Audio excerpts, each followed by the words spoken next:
you got another chance, and beyond that, more in this ACC tournament to bolster that resume.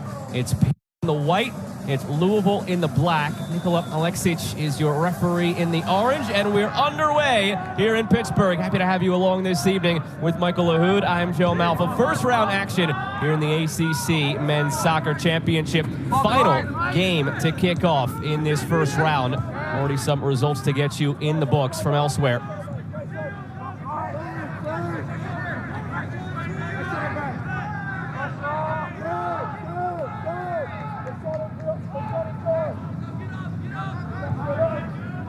Gilman opens up for Mateo Ufo.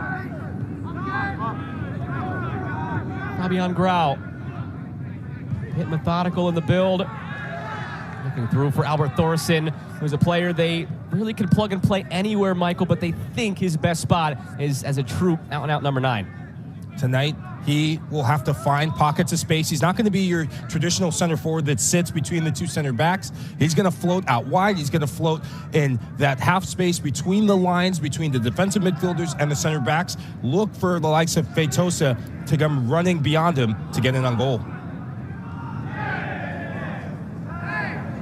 Georgalides holding up the play, comes away with it. Damian Barker-John running to his right. It's still Georgalides going for goal. Early save by Cabral Carter. That's what he can bring in that number 10, the converted winger, as you mentioned. Good explosive run. He rides the tackles of a couple of midfielders, but it's the decision-making in the final third. When you're there, the angle's against you. You have Damian Barker-John screaming for the ball. I would have checked it and played it to Barker-John. Always easier to say from the booth than on the field in this cold weather. And Georgalides, 4 goals, 3 assists on the season. And then 8 goals, 2 assists for Barker-John, 6 goals for Gage Guerra. That's your front 3 for the Cardinals. And 6 for Gage Guerra would have been a lot higher had he remained healthy this year.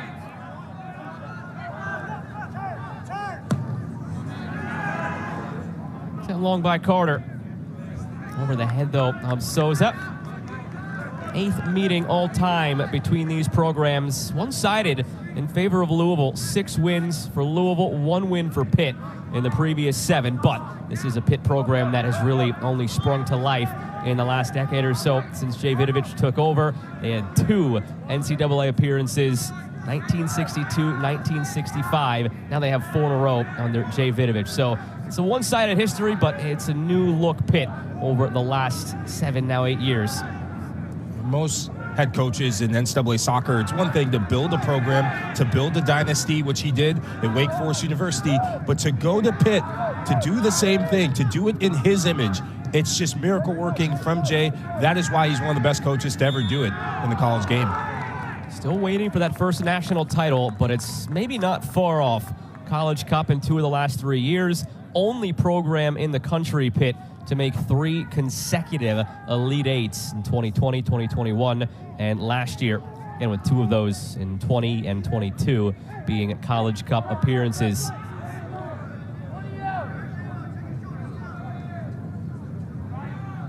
Free kick on the way for the Panthers. Mirkovic standing over it. 9 assists, 2nd in the ACC, 7th in the country.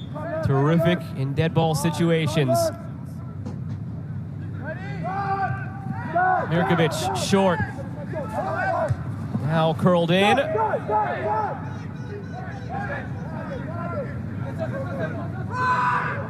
Happy to have those of you who were watching Syracuse in the preceding game. It's Joe Malfa with Michael LaHood here from Ambrose Urbanic Field in Pittsburgh as number 8 Pitt takes on number 9 Louisville. These are 2 teams that all year long may be underachieved based on what their preseason expectations were, but in the here and now, they're healthy. After some of those injuries derailed that progress throughout the year, they're healthy and they're poised to make a run, and it starts from one of those 2 teams tonight. Both these sides, they have players that can give you a flash of brilliance in a moment. If you close your eyes, you blink twice, you just might miss it. The ball's in the back of your net, but it's been the inconsistency that's plagued them both. Tonight, it's all to play for a chance to move on to the next match in this tournament. And this is the last game of the first round of this ACC Men's Soccer Championship. We can start plugging in some results. Duke, a 3-2 win over Boston College. They will go on to meet Clemson. Of course, the winner of this game meets top-seeded Notre Dame. And on the other side of the bracket, then, North Carolina, a 4-1 win over Virginia Tech. And Syracuse, we were just watching that game with Dallin Cuff, Devin Kerr, a 5-0 win for Syracuse over NC State. They will meet UVA in the next round. It's wide for McIntyre.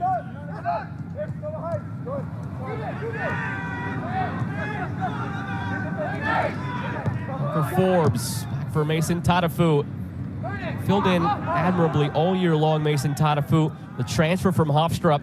They didn't know exactly when he'd plug into the lineup or how often he would. Turned out to be right away. Josh Jones, captain center back, missed the first couple games of the year with a knee injury. And then Tatafu just took that job and ran with it, playing alongside Jones in this back three. I think that's why you see a back three, the likes of Bryce LaBelle, Josh Jones, and Mason Tatafu. It forces the head coach to play you. If you're consistent, if you're doing your job throughout the season, doesn't matter who's off on the injury table. When they come back in, you have to make that position your own. And I think that's why Louisville are playing a 3-5-2 tonight.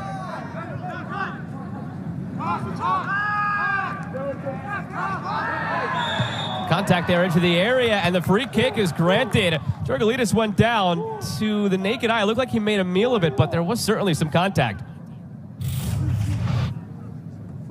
Those half spaces, Georgalitis has been crafty. And let's just say we give him a 4 out of 5 for the dad. A little bit of contact, as you said, though. Yeah, the naked eye sometimes is correct. He made a meal of it, but he was some contact. Sometimes, dark art to the game. You got to do what you got to do to set up a situation like this. We know it can be windy in Pittsburgh. Maybe the wind gave him the extra shove to go down. Well, 35 degrees. Most players had gloves on in the pregame. Some still do for Pitt. Louisville, not so much. Georgalitis goes on goal, but it's over the bar. Moment wasted.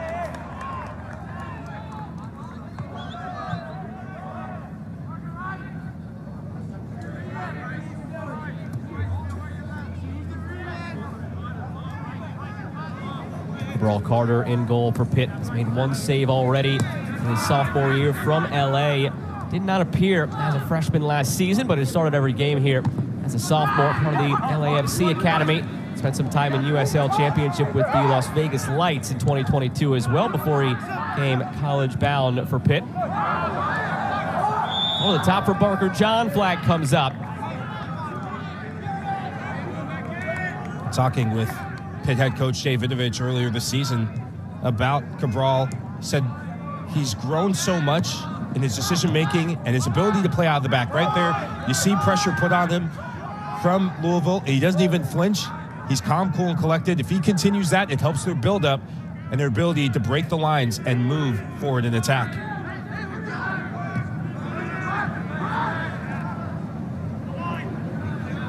Mayufo. Maitosa. McIntyre. I'm not going to force the issue on anything, Pitt.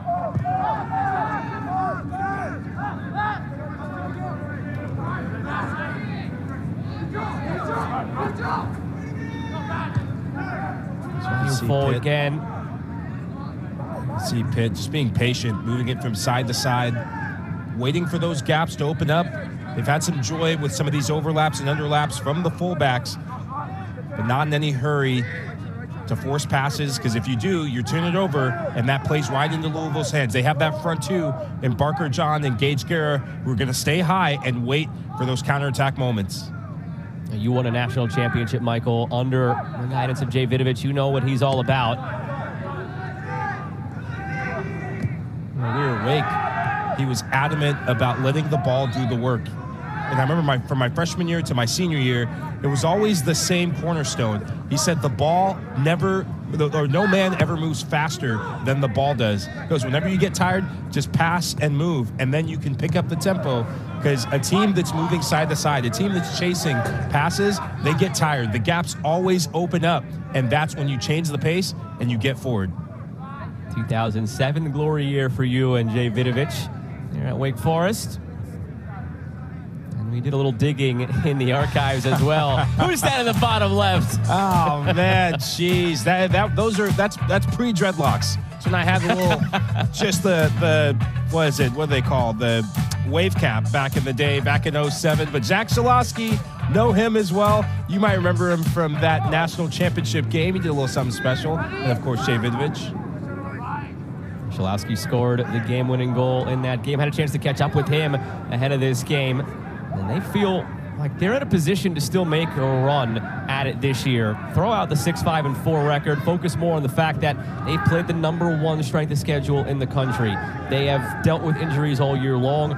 They're battle-tested. They're starting to get healthy. They're a team that most other programs around the country would not want to play now that the calendar has switched over to November. I think it's what they've done at home on this very field.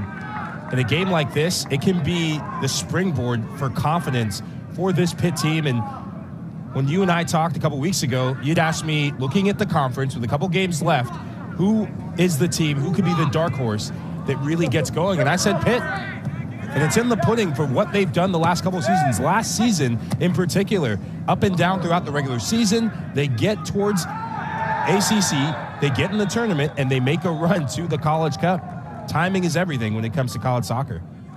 And last year, their final record, if you take a look at it, was 12-5-5, but they were 7-3-5 to end the regular season. They were 3-2-3 in the ACC, and then it becomes tournament time, and that's when they just go on a run under Vidovich, knowing what he can do. And they feel, I guess on the inside, Michael, you're always going to want to win more games and make sure you're safe. They feel like they need to win one more game to make the tournament. You and I both think that they're going to be in regardless of what happens tonight. And again, you don't want to see that team pop up on the line next to you on Selection Day. My alma mater found out the hard way. Wake Forest University, they are arguably the best team in the country right now. Offside flag comes up on Elliott, or Barker John rather. But they came up against a wounded animal in Pitt. And when you play them on this field right here, they're a completely different beast. It's away from home this season, though, that's eluded them, and they haven't gotten the results. They need to turn that around, because if you get into the tournament, you are going to be a lower seed based on your record. But RPIs always help when you play the schedule Pitt has. Pitt 22 in the RPI right now. Louisville on the other side, 44, but that's going to get a boost because they have a win over Kentucky, and Kentucky beat #2 Marshall last night. So it's the time of year when you're starting to root for other teams that you beat earlier in the year. And Kentucky, the in-state rival of Louisville, came through with that win over Marshall. Squared back to Feitosa, lofts it over the top, looking for Thorson. And Louisville, maybe coming into the year, felt like they would have the top schedule in the country. Turned out it was Pitt, but it was a specific intention from John Michael Hayden. Look at this, right out of the gate, scheduled Tulsa, UNC Greensboro, Kentucky, all teams who made at least the Sweet 16 last year, but they finished a combined 12, 23, and 11 in the regular season this year, so it didn't quite go the way they had hoped. That in turn meant that this Louisville team wasn't as battle-tested as they hoped to be, Michael, and that is why maybe they suffered a bit once the calendar turned to ACC play. I think the key ingredient was missing Gage Guerra. In the first 5 games of the season, you're just running from strength to strength. And once he got that first goal, I think it was against Bellarmine, he really just came to life. And there's a reason why you go to the transfer portal is to get gems like Gage Guerra. But you miss him, you miss a powerful runner. You miss a proven goal scorer in college soccer. And you miss getting results in tight games. Just came back last game, Gage Guerra, against Wake Forest. A 2-2 draw, played 27 minutes. And we asked John Michael Hayden, what do you think? How long can he go? And the truthful answer was they don't really know. He's trying to work back into full fitness, but you're doing so in a do-or-die situation in the tournament. How far do you want to push him? How far can he push himself while still being safe? Played over the top now. The header is saved by Svetnov, but the offside flag put that one to bed anyway. It's a different variation from Pitt. We've seen them move from side to side, but now it's back-to-back plays where a midfielder's dropped off, and it's an angled pass from Mirkovic. Look at this pass. He drops it on the dime. McIntyre just a bit too overeager to get in there, but he's trying to be unselfish to square it across. I'd like for him to go to goal. He's an aerial threat. He's got a powerful header. Be a bit more selfish there. Parker Forbes with it. Right wing back here for Louisville. Redshirt sophomore, making just his 6th start of the year.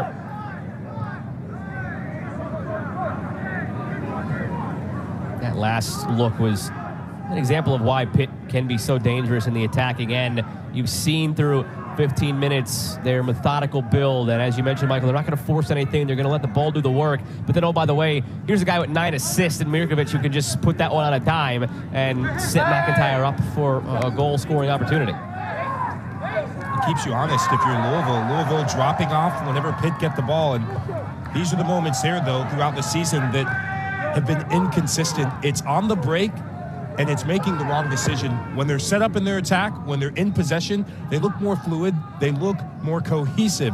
But sometimes in transition moments, players are a bit uncertain whether to take it themselves or whether to make that extra pass.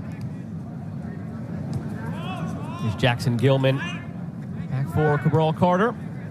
Gilman already stepping up as one of the leaders of this team just as a sophomore. 15 starts this year, pair of goals, pair of assists. Anchor at left center back.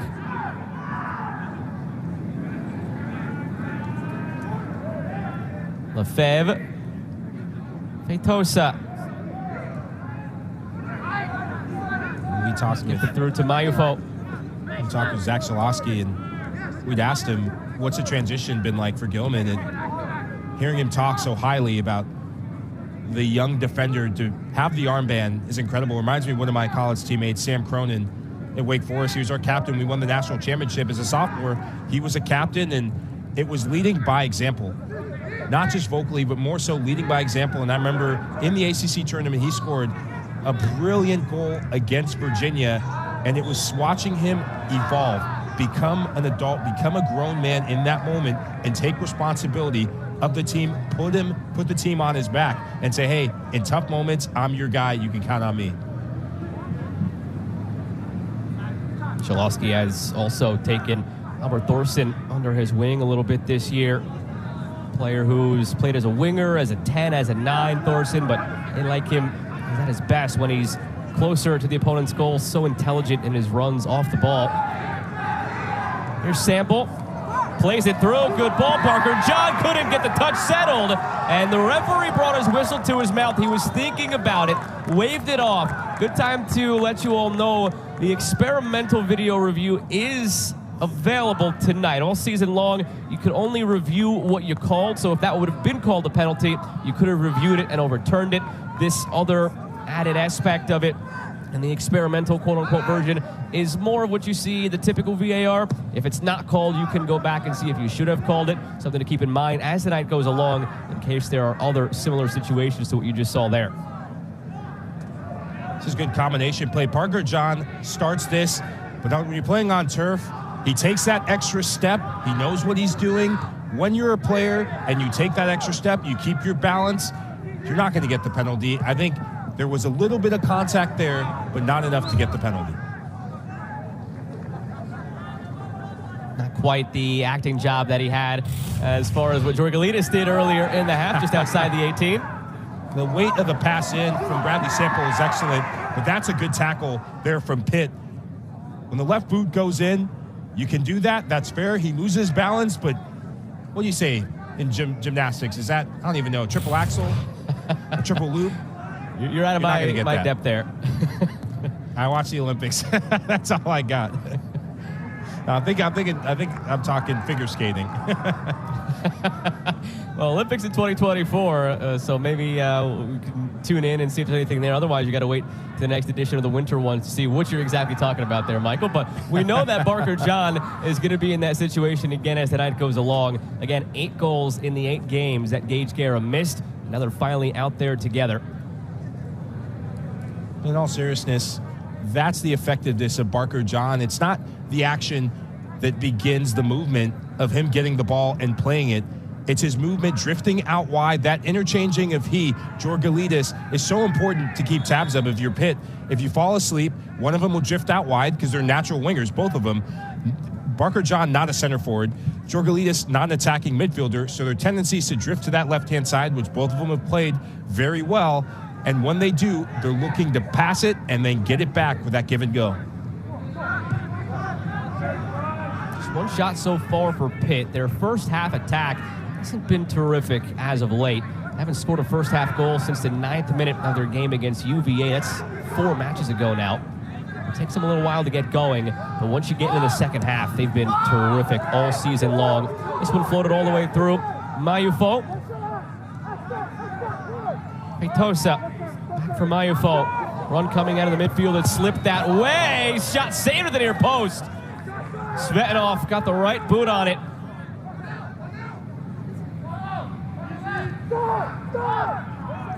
Quality save from Alex Svetanov. He's been doing those throughout the season. I go back to the game against Wake Forest. He had 2 or 3 just jaw-dropping saves. Great reflexes from the young goalkeeper. And he's been a revelation for John Michael Hayden and his team this season. Might have to come up big again here. Nope, too long for Evan McIntyre. Svetanov, the redshirt freshman, filling in for the injured captain, Ryan Troutman, has started every game this season, and they don't expect to have it. Troutman back. Here's a look again at that stop. Peitosa times his run to perfection. He hesitates a bit to initiate the space. That left-footed shot, good to see Pitt being selfish in the final third. Evan McIntyre had a header, which was called offside, trying to play it across. But when you get in, good to see. First-time strike, it might sneak in towards the near post, but not on that watch. Brendan McManus comes on for Gage Guerra. Again, remember, just played 27 minutes last game. Still probably some limitations in ramping him up back to full 100% go. And that number isn't identifiable. Again, we asked John Michael Hayden, can he go 60? Can he go 75? He just truly does not know. It's a feel thing right now for Gage Guerra. When he feels like he needs a little rest, he'll come out. If he feels like he can go, he'll go. So important to this team that you want to be wise and you want to be smart in how you manage them, because it shows in the hot start that they had. He was scoring goals and his absence was felt, and it compounded from game to game. But just having him back on the field against Wake Forest, it really showed in their ability to come back and take the 2-1 lead when they had it. Souza sprung through by Mirkovic. Now Barker John the other way. Barker John, McManus running off the shoulder, but he took himself offside. Barker John plays it that way anyway, and the offside flag comes up. McManus too eager to get in behind. If you're Barker John, this is where discipline comes in. It's tempting to play that pass. McManus tries to loop his run, but you can see that he's clearly offside. Good discipline from the Pitt back line. They're not going to bite on the initial run. They're not going to bite on the second run, and that's a back line that looks united so far this game.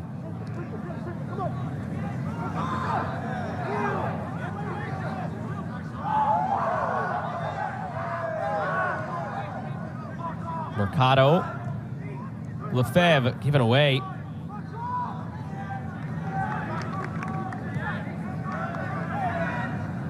Played through for Tatafu. Haven't seen much of this. Louisville just controlling it, possessing it. It's been one-sided in that regard in Pitt's favor. Louisville been more keen on countering, but now some opportunity through their possession to find McManus. Cleared away by Grout. Grout's had a couple big moments in the first 24 minutes. He had the one on Barker John that he puts just enough pressure to throw Barker John off balance. Oof, now that's a foul. Be a card produced with it as well. And it will be.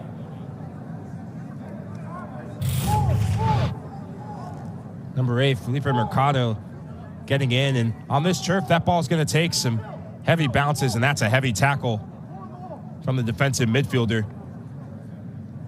Lunge right there, mistimed, and now you have to be more disciplined. You have to be more steady. If you're Mercado, you're a defensive midfielder. You're going to be called upon as the game opens up to make tackles, but that's where positioning will come into play. And that partnership between he and Mirkovic is going to have to be the one that gambles a bit more. Mercado is going to have to be more cautious. Sander Rode getting ready to be the next substitute here for Louisville. He's there, top assist man. The counter, if you will, to Mirkovic of Pitt. Georgalitis on the free kick. Goes for goal. Jorgalitis pulls it wide. Not sure that Cabral Carter was expecting a shot from that distance. Almost surprised him, but just wide in the end. The ambitious effort from Jorgalitis. The first effort, not up to standard. Tried to go to the right side, but it's that little dipping, knuckling effect on the ball as a goalkeeper. You want to see that through. Just missing the post, but much better from Louisville.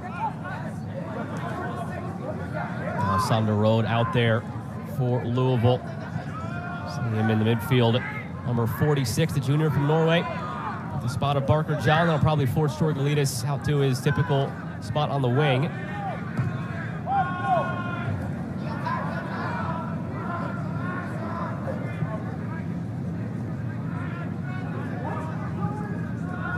Goal, 6 assists on the year. Bulk of those assists coming in conference play. Center Road coming on. Louisville is going to shift more to a 5-4-1. Jorgalitis is going to drop into midfield, and Road is going to be that second attacking midfielder, that lone attacking midfielder.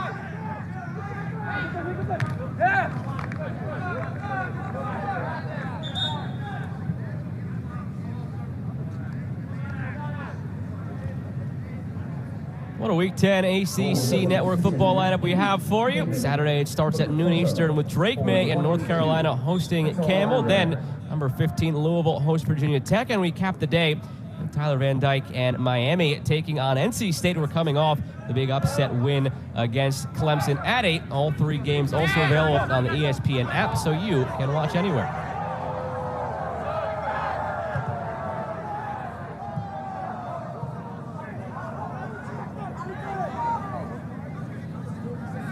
Switched all the way out wide for Elliott.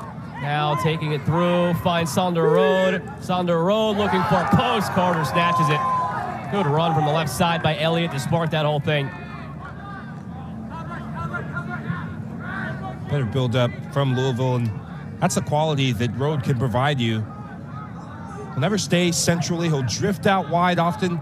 A real spark plug off the bench, a difference from what we saw earlier in the season. A starter who lost his place but has contributed in the assist department. It's been quality crossing and service like that that's really pushed the envelope for Louisville. Mirkovic finds a man in open space. Matisse Lefebvre been dealing with an injury, but back out there now. Lefebvre. No ball in the eyes of the referee. Bradley Sample won it. Road for Tatafu.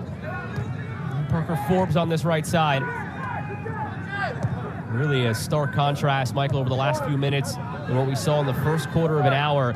It was Louisville almost exclusively trying to counter. Now they're starting to find time on the ball and putting Pitt on their back foot a little bit.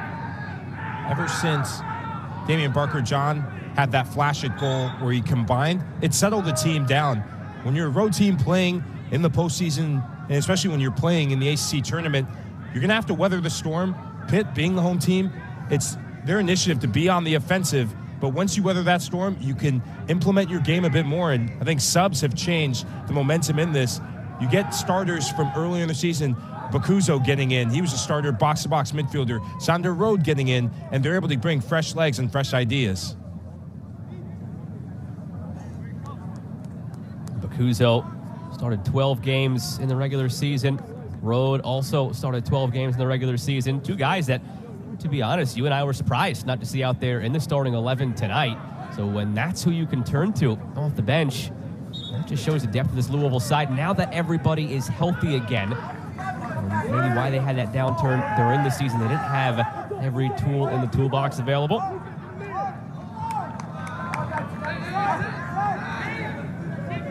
If you're a team waiting at home, watching this game, waiting to see who you're going to play, and you're thinking beyond, these are 2 sides that, when at full strength, when confident, they could be easily dark horses in this tournament.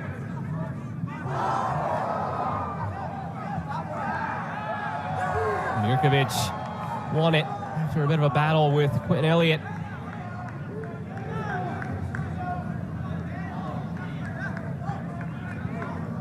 Louisville at its peak this year, back in mid-September, was the number 5 team in the country. That was a high watermark for them as a program in the coaches' poll. And then from there, that's where things turn a little bit. Again, the injury started to hit. The schedule that maybe seemed like it was daunting out of the gates maybe wasn't as daunting as it seemed to be.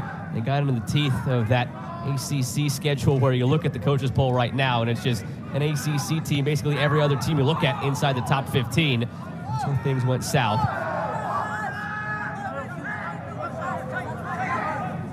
When you look at those 4 losses, a lot of those losses coming away from home, and they were a bit heavy in terms of the losses. 3-0 to Virginia, 4-0 to Clemson. But doing the business at home, obviously the 2-0 to North Carolina as of late, having those zeros there, worrying sign when you think about if you win this game, you're going to have to go on the road. If you get in the tournament, you're going to have to go on the road. So now is the time to figure it out of how you're going to be more pragmatic, how you're going to be less expansive when you're on the road, and how you can grind out results. And to be fair to this Louisville side, you didn't see a ranking next to UVA on that graphic or to Clemson when they played each other, but now UVA number 9 in the country, Clemson number 14 in the country. But those are the teams you're going to have to beat if you want to lift the trophy here in the ACC and make it deep in the NCAA tournament. So you have to find a way to take down those top dogs in the conference at some point. Mirkovic slips it through, fronted by Georgalitis. He wanted a foul call, didn't get it. Now it's Rode playing it out to McManus. Adventurous here from Carter, way off his line. McManus almost able to slip it by the keeper, but he timed it to near perfection. Brilliant goalkeeping from Carter. If he doesn't make this tackle, then Pitt are in a world of trouble. The weight on the pass is there, but it's miscommunication.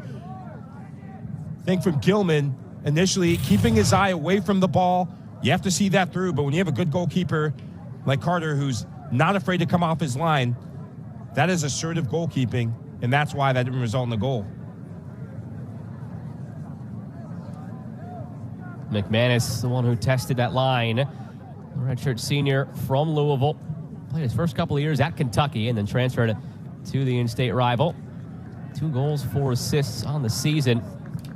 Broke out last year, career high 4 goals. Michael Hayden. There's a little chat here with the referee. You wonder what it could be about. Didn't seem to be anything odd on that initial player that come out from Cabral Carter, rather. Seemed clean. Must be in reference to something else, you'd have to imagine. Sure, maybe some words of wisdom from the sideline. Talking about what their favorite Halloween candy was from last night, maybe? What's your favorite candy, by the way? Skittles, all day, every day. Twice on Sunday. Skittles. How about you? I'm a Twix guy. Okay. Anything chocolatey. Okay. Twix, Snickers. Fair enough. Yeah. That's a sweet move there from Mirkovic. Played out wide, finds Souza, lofted in. Feitosa comes back from Mirkovic, blocked on the way in. Mayufo goes for a goal, and it was one of those where Svetnov can only turn, watch, and hope, and much to his happiness, sees it go wide of that post. It's the first time in the last 10, 15 minutes we've seen Pitt pin Louisville in, and it's cheeky pass from Mirkovic, but keep an eye on the positioning of the likes of Mirkovic and Malufo. It's keeping this ball alive. It's pinning your opponent back. Second phase opportunities, much better. Why not have a go? Inches wide from the post. 4th shot of this half for Pitt. Only 3 for Louisville. That's something to keep in mind. Louisville has not won a game this season in which they did not outshoot their opponents. 9-0-1 when outshooting their opponents, all 9 of their wins. So sometimes the shooting battle, not necessarily indicative of the overall result. Michael, you've watched this sport long enough. How many times do you see a team with maybe 4 shots, 2 on target against a big bad team that has 20 shots, 5 on target, but the team with the fewer shots wins 1-0? Not this Louisville team. They have not won a game unless they won the shooting battle. I see stats and watching Louisville play throughout the year, it's down to the confidence of this front three. Game's getting a bit physical. Georgilidis with a tackle from behind. Seen a couple of fouls from both sides now, and Ricardo didn't really know what was behind him, hearing footsteps at the last second. But when the likes of Barker John are getting shots. Mirkovic in behind. Driven all the way across by Souza. And Mayufo sends it back the other way. Dangerous ball at the back of the 6, but nobody making that back post run. Good measured cross from Pitt. And finish up that point when the likes of Barker John are getting opportunities. They're doing it in bunches.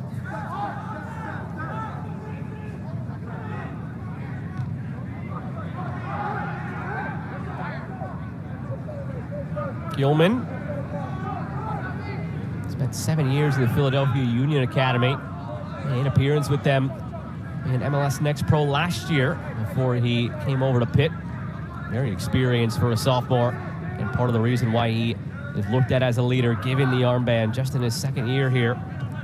Part of the other reason for that is only 3 starters returned from last year's College Cup team with 16 newcomers. Now it's sent into the back post again, this time by McIntyre. And again, nothing comes of it, out for a goal kick. And Pitt's gotten the ball out wide. They've looked for that far post. They've had a lot of success down this left-hand side. McIntyre there to give the width. The execution let him down on the cross. Elijah Bridgebasi takes the spot of Georgilidis.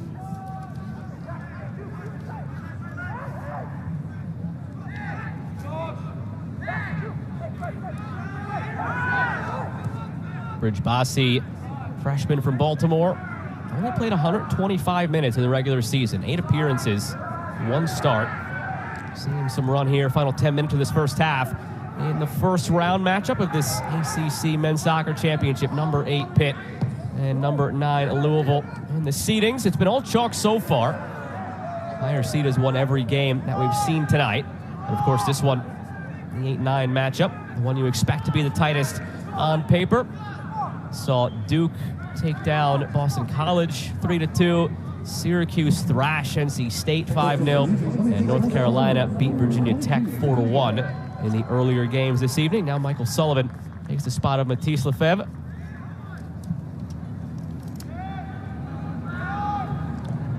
Sullivan, one of those utility players. He's played different positions. One thing remains the same, his aggression off the ball and his tackling. McIntyre played through. Svetnov has it. A little bit too much on that ball from Feitosa. Let it too close to Svetnov. The angle is right from Feitosa. The run is there, but this is some of the woes of playing on turf. This is on grass. That ball holds up just a bit. The long legs of McIntyre can't catch up to the speed and the good goalkeeping from Svetnov. We're going to go quickly here on this free kick. Pitt is put down right away by Mercado. But now they'll slow it down. Some traffic in front of the ball. You have a player like Mirkovic. Anything inside of the halfway line seems like one you should take your time on rather than playing it quick and short. Special things he can do with the ball. Program record 28 assists. He's currently 2nd in the ACC, 8th in the country with 9 this season.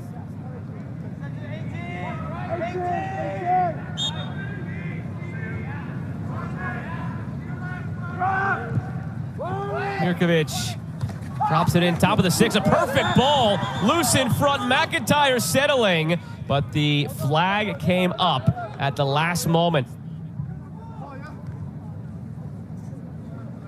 Quality service again from Mirkovic. He can put different types of service in the box, and this one lofted, but still with a bit of whip on it.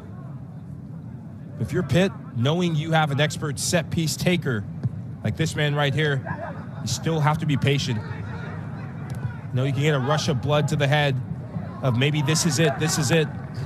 You still have to be patient. He'll put it on your head. He'll put it in your path.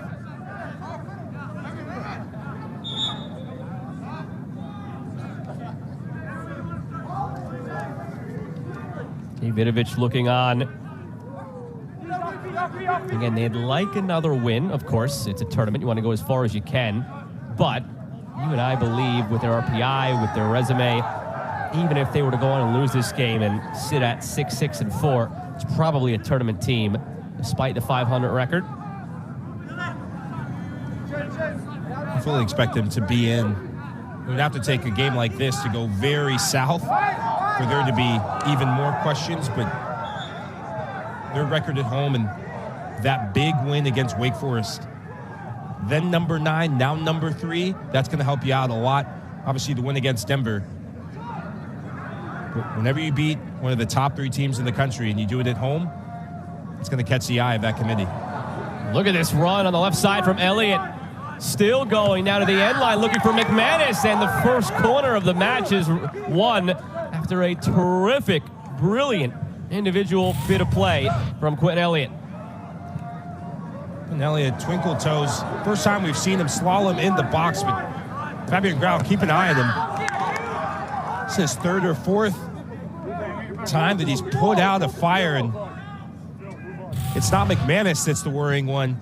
It's Sander Rode that that ball was intended for.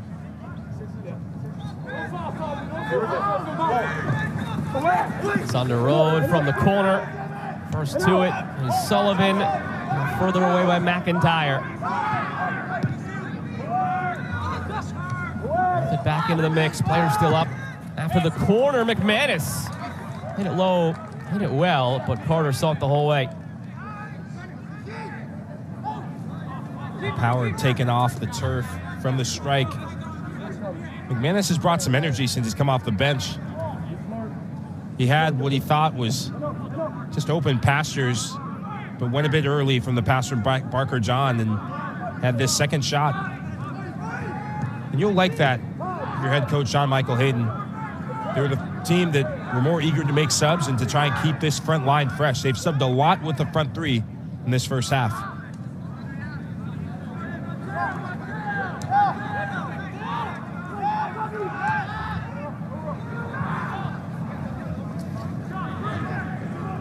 It's 5 minutes to go here in this first half. Tadafu just saw the run at the last moment of McIntyre, sped up his play a little bit.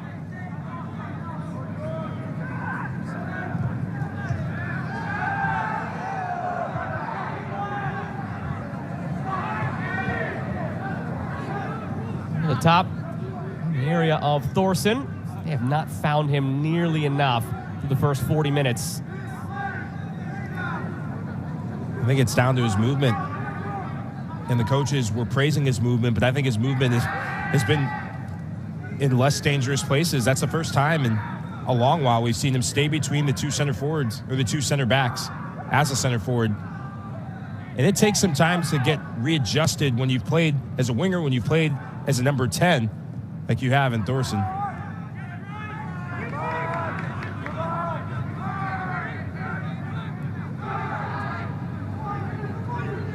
McManus. It's on the road. Bridgebassi presses toward that back line. McManus over the top. Finds Parker Forbes. Takes it down with his chest. Now taken down. That might be a yellow. Seemed to know what he was doing there. Mayufo had been beaten around the edge, and it is a yellow. It joins Mercado in the book. This is an excellent first touch from Forbes. As soon as he takes that first touch, he knows he has the advantage. That's a professional foul from Mayufo, and keep an eye on where that foul happens. Happens just 2 yards outside the box. If he didn't commit to the foul then, he would have drawn the penalty, but dangerous set piece opportunity coming up.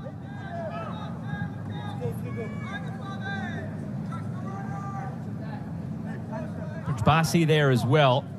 From this spot, you'd imagine the left foot of Bridgebassi is favored, but not when Sander Rode is standing over it with him. Team leader in assists. This is usually Sander Rode, and it is. Whips it hard and right on Carter. The angle's against him there.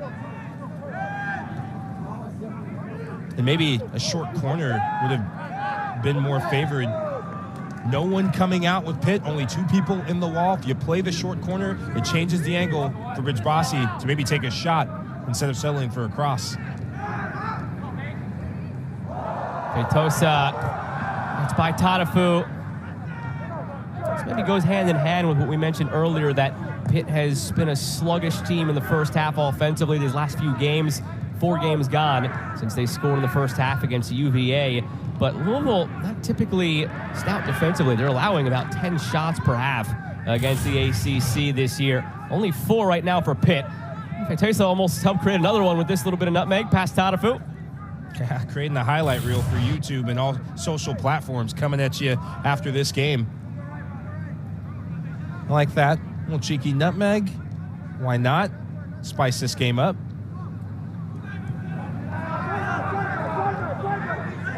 Mayufo, McIntyre, back for Mayufo, the left foot, doesn't get it through. Josh Jones heads it away. We'll have a second bite at the apple. Mayufo, this time it's blocked by Tatafu. Again, it's Mayufo. Endline goes for goal himself this time, and it's touched around the post by Svetanov, out for Pitt's first corner of the night. There's been a bit of bite about Mayufo, and this is what you want to see more of from your fullback, if you're Jay Vidovich. On your left-hand side of the screen, Mayufo, he'll keep this play alive, but it's that anticipation that the ball's going to pop up. He takes 2 good touches, and why not fire it on goal? I think he's intending to fire it across the frame of goal, but forces this corner. 3.7 per game. It's bottom of the ACC. First one here of the night. And it's guided away.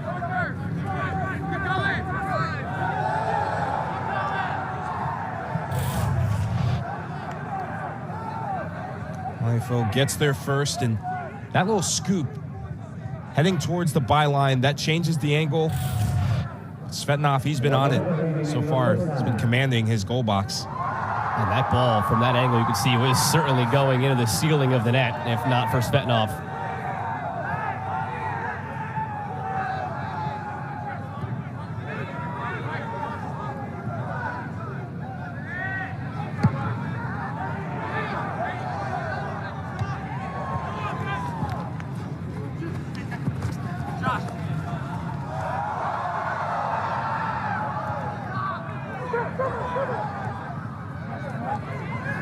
And off by Souza. Mirkovic blocked.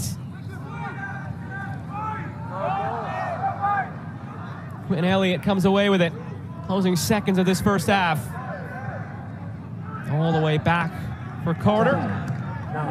Countdown begins.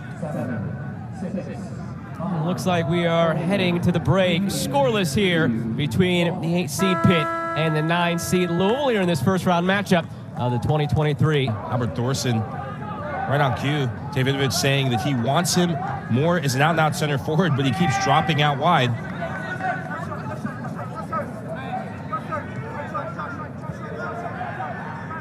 Mayufo had a yellow from that first half, as did Felipe Mercado. 2 yellows both on Pitt's side.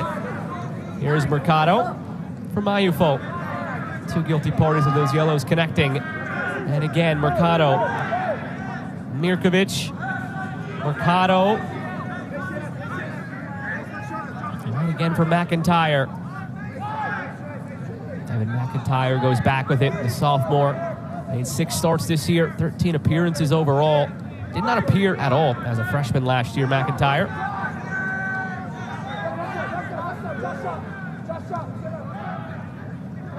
And look at some of the guys in front of him. They're now in Major League Soccer. It's a hard team to crack from last season, but if you're patient enough in college soccer, you'll get your time, and he's had to work really hard to crack this lineup and be a consistent contributor. That patience is something that could be applied to the team at large. Again, 16 newcomers from last year, only 3 starters from last year's College Cup team returned. Factor in the injuries, factor in the #1 strength of schedule. They've played 6 games this year against teams currently ranked inside the top 10. That's all maybe why they're 6-5-4. Offside flag comes up here on Sonder Road, and it's why nobody wants to play Pitt come November. just because the results haven't gone your way in those difficult matches, you still take things away from them and you learn little lessons. The best teams that get hot at the right time, they build on each game. You learn the lesson of how to compete. You learn the lesson of how to rebound. And assistant coach Zach Zalowski, when we asked him, what have you learned about your team? He said, we have a resilience about us that I don't think a lot of teams, a lot of people give us credit for. We might take our lumps because of our schedule, but we have this ability to bounce back and get the right result the next game. And we saw that early, especially in September. They lost 3-1 against Marshall, then number 2, now number 4 in the midweek. What they do on the weekend, 3-0 win over Wake Forest. Earlier this year, we saw them lose 3-2 against Syracuse, then number 7, now number 22 in the midweek. What they do on the weekend, they beat Denver 3-1, then number 19, now receiving votes number 26. So you see just the alternations there of losses and wins. They've always been a team this year that bounced back and need to bounce back in a big way after that 6-0 you see at the bottom there last game against Notre Dame. Looking at all those teams, I'm rubbing my eyes just in disbelief at how high so many of those teams are. I mean, at the top, Marshall, the number 1 ranked team for much of this year. Wake Forest in the top 3. Notre Dame knocking at the door. Carolina, a difficult team to play, especially in Carolina. They've gotten a lot of draws. That is an incredible schedule. The ACC in and of itself, of course, yields an incredible schedule because you look at the top 25 and see so many ACC teams as this one's flared over the top and the offside flag comes up again. But again, then you factor in that Marshall and Georgetown were on that list and they're ranked number 4 and number 5. Non-conference games that you put on the schedule hoping that it would prove to be beneficial down the line, and they did. Georgetown was maybe the surprise in that, Michael. They weren't ranked when these teams met, but have gone on to have a terrific season now at 11-2-2, sitting at number 5 in the coaches' poll. So a schedule that looked daunting to begin with looks all the more difficult when all was said and done. All that matters is when the committee have time to sit down and just blow the dust off on the season before the tournament. All those wins, all those rankings, they all go in your favor. Something we've seen so far today, number of offsides against Louisville, 31 in their 16 regular season matches, so just under 2 per game. They've had 6 today. And from your perspective, Michael, are they just being overeager, or are they having trouble right now with the way this Pitt back line is stepping? I give credit to Pitt. Jackson Gilman doing an excellent job of telling his defenders, telling his that defensive unit to hold. And when you have a back line that is anticipating that ball is going to go over top, if you're Louisville, have someone dribble through. You can wait for the offside press, but he can throw you off if there's quick combination play for a late runner from midfield. You can't be offside if you're running from midfield and beyond. But you can if you're already rushing in behind. And you're starting to become a little bit predictable.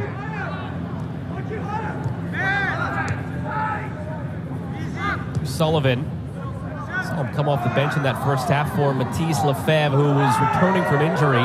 So while we're keeping an eye on Gage Guerra on the other side, when will he come back out there for Louisville? How much can they use him? Same could be said about Matisse Lefebvre, the right back here for Pitt. Right now, it's still Sullivan occupying that position with the ball in hand now. Gage Guerra there in the background looking on. The back's been in a position that Pitt in a bit of a revolving door, whether it be suspensions or injuries. At this point in the season, we're hoping to have someone step in there and be a calming presence. Could it be Michael Sullivan?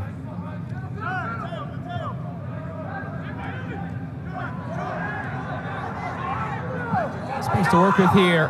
Mayufo lays it ahead for McIntyre, trying to go centrally for Thorson. We saw a similar play in the first half, Michael, where McIntyre could have gone for a goal or he could have been selfless. Both times he elected to pass, and both times maybe he made the wrong choice.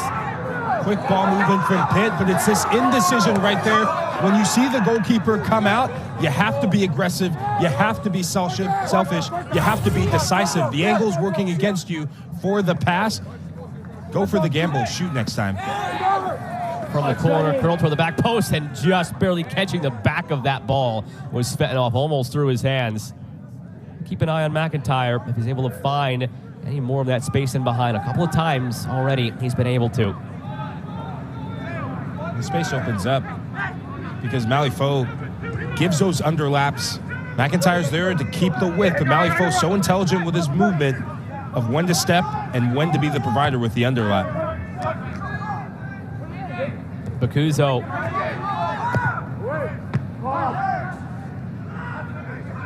There's Mirkovic. Maybe not on the ball, pulling the strings as often as they hoped in the first half, but when he was on it, dropped a couple of brilliant passes in there. I think you're thinking of the one to even McIntyre all the way through the first half. Jeez. And that one came after we just seen a lengthy bout of possession from Pitt, where it seemed like they lulled Louisville into a false sense of security as the flag again comes up on the Cardinals. And just when they were laying back and respecting the possession, boom, that's when Mirkovic dropped it on a dime, and McIntyre had that opportunity. The quick ball movement and those diagonals out to that left-hand side, that is how Pitt can get after Louisville. Mirkovic playing on the right, he's going to attract a lot of attention. As soon as he gets the ball, two players go to double team him. That's one less player that's going to be on that far side. If you can almost hit a blind pass, if you're a player looking to play it into Mirkovic, he bounces it to you and you hit a rope to the other side of the field, you have a 2v1 with McIntyre and Malifaux.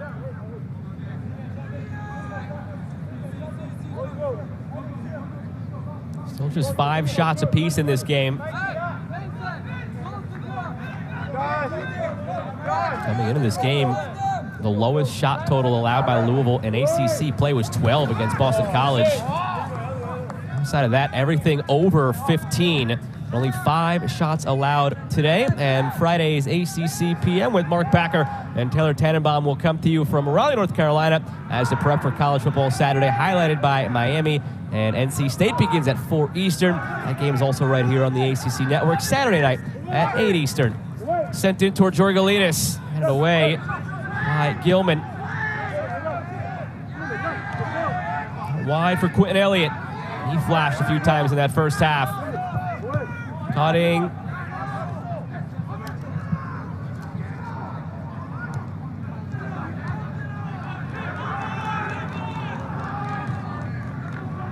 Mayufo for McIntyre.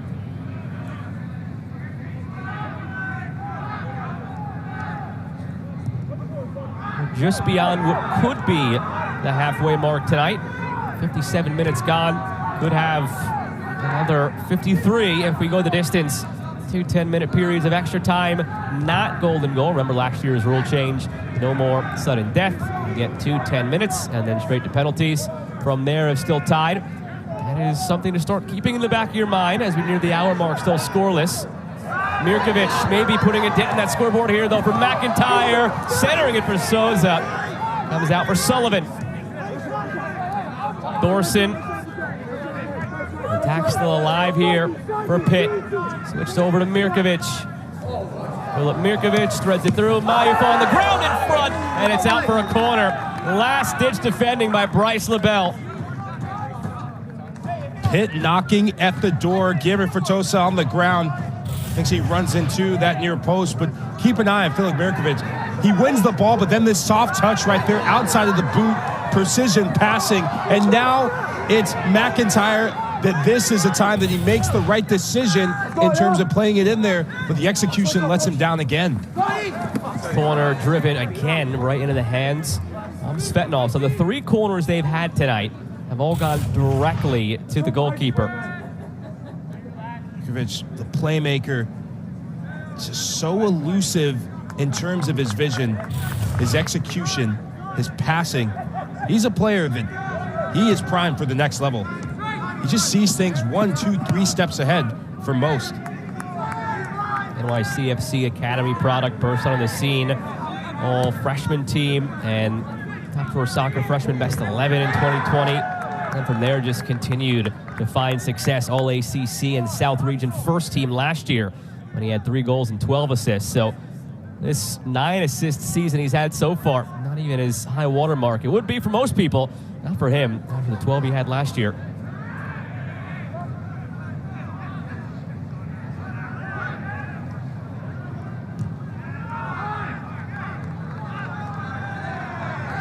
part of a larger theme with this Pitt team, sort of lending that helping hand to each other. The 27 goals they scored in the regular season accounted 31 total assists on those 27 goals. So much of it comes from their fluid play and the build-up. Not a lot of individual effort when it comes to this Pitt team. Come on, go! You see it in the numbers they commit to dropping players back. The one thing that they've missed, and this time last year they had it, and arguably their best player, one of the best players in the country, in Valentino Well, they're missing that potent number 9. McIntyre gets to the ball. McIntyre puts it just wide. His initial pass off target, but it ricocheted right back to him, alert to it, and kept the chance alive. McIntyre on the scene. And this ball gets played out wide to the left. He's been aggressive, and I like this from him, using those long strides, scoop pass. It slices that wide. Much better from the first half, where I thought he showed a bit of flashes, but in the last 5-10 minutes, he's been their go-to outlet. Gaetano D'Argento just checked in for Louisville. For Parker Forbes.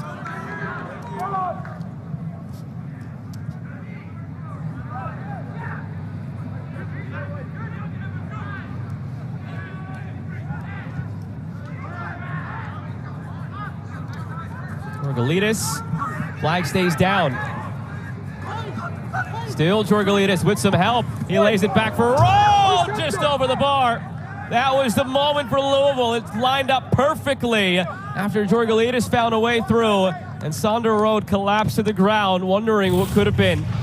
This is why you're always running in. He breaks the offside trap, but Sander Road miscues the shot, fans it this one, goes for power instead of placement on his weaker left foot, and it shows with the strike.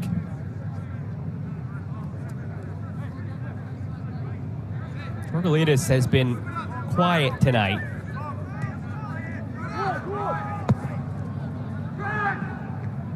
A moment's notice, though, he can spring to life on a play like that. So Tuke in this Pitt side, and that is clean in the eyes of the referee. Not too sure about that one. One for Sullivan.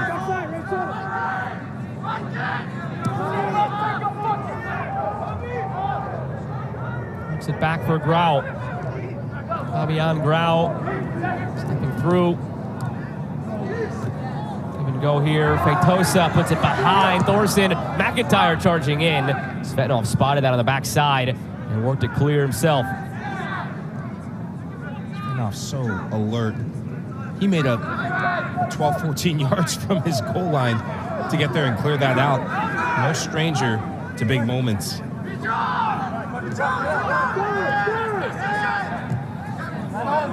Floated by Mirkovic.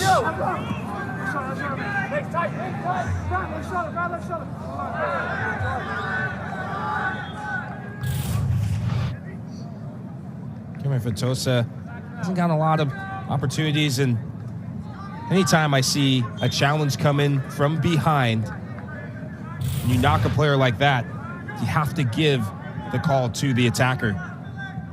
The midfielder takes the wrong angle. I think that should have been a foul. And here comes Gage Garrett. 27 minutes last game against Wake in his return from injury. 20 minutes in the first half tonight, and now back out there.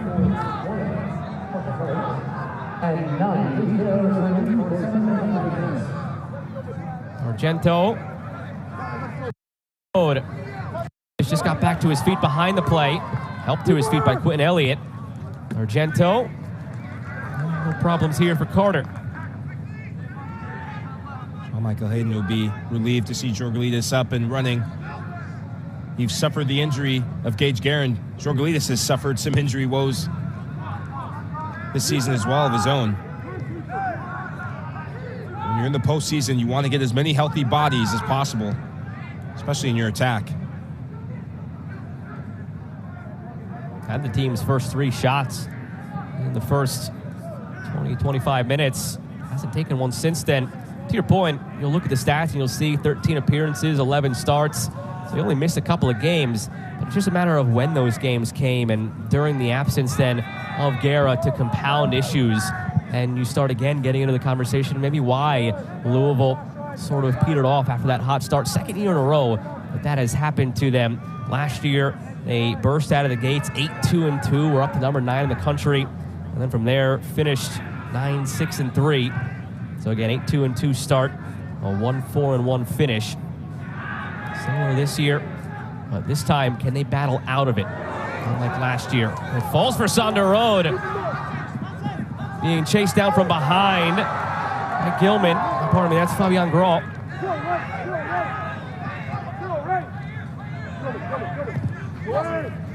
Sander Road delivers. It falls through for Gage Guerra, but off the deflection. And nothing he could really do about that. Comes awkwardly off of his face. There was a moment there when David Bacuzzo had the overlap going. If Bacuzzo makes that overlap, then Sander Road has a 2v1.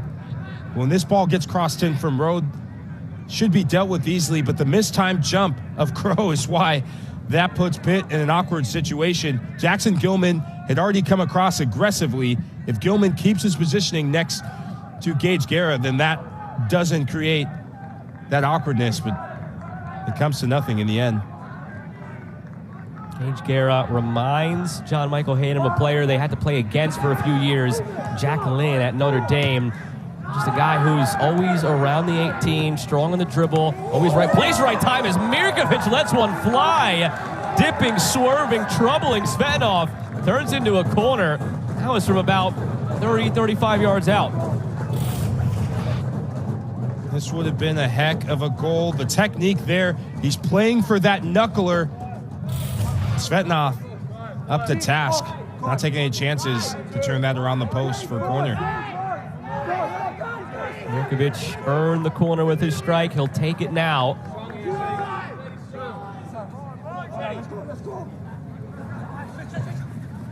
Mirkovic for that back post, very tight to the keeper.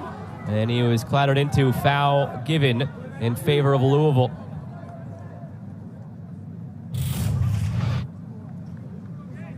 When you have this in swinger, you want to pull it back a bit away from the goalkeeper. A lot of bodies in there. You're always going to give the advance to the goalkeeper in Svetnov, but the intention's there for Mirkovic to play the in-swinger, to make the goalkeeper sweat, but look at the number of bodies that are inside the 6. If anyone's inside that penalty spot, and that's where you want to target it. 8th meeting all time between these programs. 6 Louisville wins, 1 Pitt win. This is the 3rd time they're playing here in Pittsburgh. Pardon me, the 4th time they're playing here in Pittsburgh. And all 3 of the previous meetings went Louisville's way. Even on the road, outscoring Pitt 9-1 here in this venue. Shows you the madness that is the ACC. We're talking with Notre Dame, who's been incredible this season, and their head coach, Chad Riley, we asked him, who's a tough place to go play? He said, Virginia Tech. We can't beat them. I think they've won once in their last, 4 or 5 tries. Andre comes on for Georgalitis, and Barker John back out there for Sander Road. Of course, we're seeing him in this second half. Damian Barker John now again in that tandem with Gage Guerra. So lined up for the most part as this game started, except instead of Georgalitis sitting beneath them as a number 10, it's Bacuzzo now in that role. Can he spring Barker John? Can he spring Guerra? Those two combining for 14 goals this year. Certainly would have been more if not for Gage Guerra's injury. Although maybe we shouldn't say that, because it wasn't until Gage Guerra went down with his injury, that Barker John sprung to life. 8 of his goals in the 8-game span that Gage Guerra missed. Tosa going for goal, but right at Svetnov. Sometimes as a coach, you put one player in one position, and because of injury, he has to shift in a position that you're not used to seeing him in. That can breathe new life in a player. It can breathe new imagination and ideas. When we watched Louisville put the smackdown on Kentucky. The game came to life when Barker John moved centrally. He was still playing as a winger, but he was drifting in those central spots, those half spaces. And when Louisville got the ball and sprung in transition, that's when he looked most dangerous. In a game like this, they're looking to just pick off one pass from Pitt in possession and then look for this man right here. Maybe a ball over top on this fast-moving turf, maybe just a clip ball in with his backspin so he can use his speed to get in. And that's, again, the turning point in his career so far here at Louisville. Hadn't scored before Guerra went down, then 8 goals in those 10 games. Now turning is Thorson at the end line, out for another corner. That's twice now, Michael, where they've been able to work it end line, get Louisville looking at their own goal, and almost got them on that cutback pass. That's the first time we've seen Albert Thorson involved in anything offensive for Pitt. And it's because look at where he's running. He's running between the lines. He's running between the back line, not drifting out wide. Good movement from your center forward. Now you just need the finishing touch. Mirkovic puts it in, bounces around a bit, and conversation going on now between the referees. It'll be another corner. This will be number 6 on the night for Pitt. Feitosa with a mighty limp there in the background of your picture, holding his right leg. Keep an eye on that. Still struggling to get into position now at the near post. Just hopping around, see if he's able to go much more. Mirkovic plays it in. Still loose. Some contact there, not enough for a penalty. Sullivan floated in. Flicked on. Falls for McIntyre. Couldn't get a hold of it. Save made by Svanov. He robs Thorson. It fell for him perfectly near the penalty spot, but he put it right into the pit of the keeper's stomach. Albert Thorson growing into this game in the last minute. If he puts that anywhere else, that is a sure goal. But he goes for power, and that's where a confident striker goes for placement. And take nothing away from Svenov. Class goalkeeping. He has been standing on his head so far this match. And at this, Thorson reacts quickest, but arrows it right to Svetnov, and he knows he missed a golden opportunity there. That's where he got to go calm, cool, and collected, and just rolled in the corner.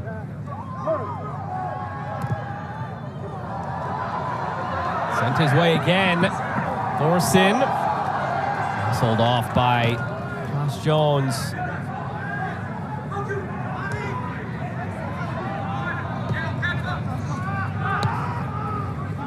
This is now getting into that time of the match where it's Pitt's strength and Louisville's weakness. Pitt has scored 10 goals in the final 20 minutes of games this season. Louisville has allowed 9 goals in the final 10 minutes of games this season. From a distance here, trying to catch Stanov off his line was Feitosa. It's brought back for a late foul call. Free kick on the way for Pitt.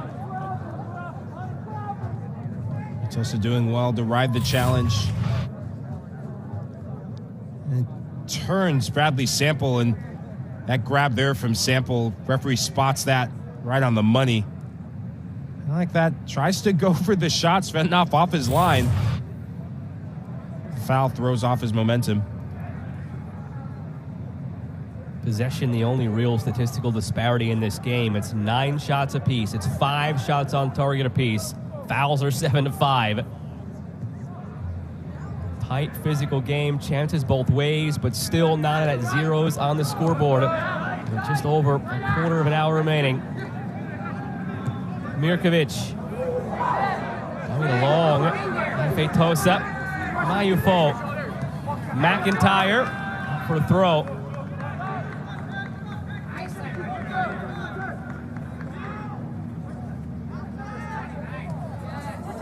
McIntyre squares it back, settled inside, saved by Svanov. This time denying McIntyre. Pardon me, Feitosa who came through. Sullivan, numbers still forward. Pitt has completely taken over this game now, chance after chance. Thorson goes for goal, well off frame.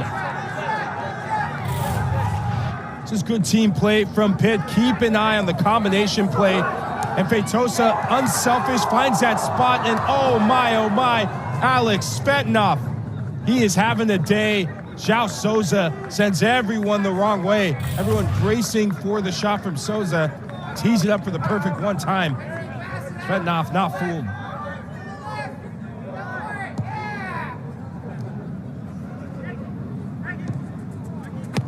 Pitt has won its first game of this tournament every year since 2018.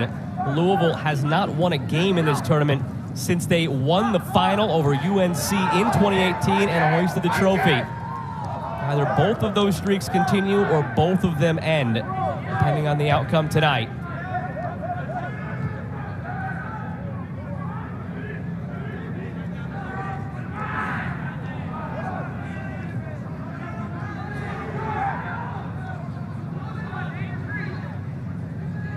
Quentin Elliott switched over to that right side after the insertion of Gaetano D'Argento. There's Thorson, flicks it along in the area of Souza, but cut off well by LaBelle. LaBelle reads it to perfection. If you're João Souza, a bit of communication to maybe tell Thorson to take it on himself, but play breaks down because of good defending from LaBelle. Thorson right there, keep an eye on LaBelle. LaBelle is anticipating that that's going to go to Souza. If he gets a good shot from Souza, then he can recognize that if he takes that on, then it's 2v1. It's towards his advantage going to goal. Pitt had 5 shots in the first hour. They have 6 shots in the last 15 minutes.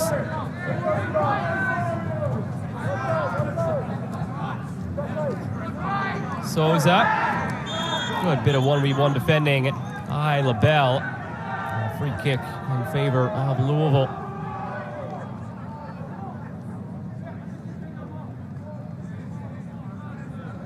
Pitt has never won this title. Their only ACC championship was the 2020 regular season crown. Louisville, again, 2018 was the year they won this tournament. Now it's Damian Barker-John on the turf for Louisville. We'll stop the clock. Players will go over here, chat with their coaches, some hydration. 5 years in a row that they have won at least one match in this tournament. Semis 3 of the last 5, and again in that run in the NCAA tournament. 2 college cups in the last 3 years. 3 straight Elite Eights. And it has completely turned this program ever since Jay Vidovich got here.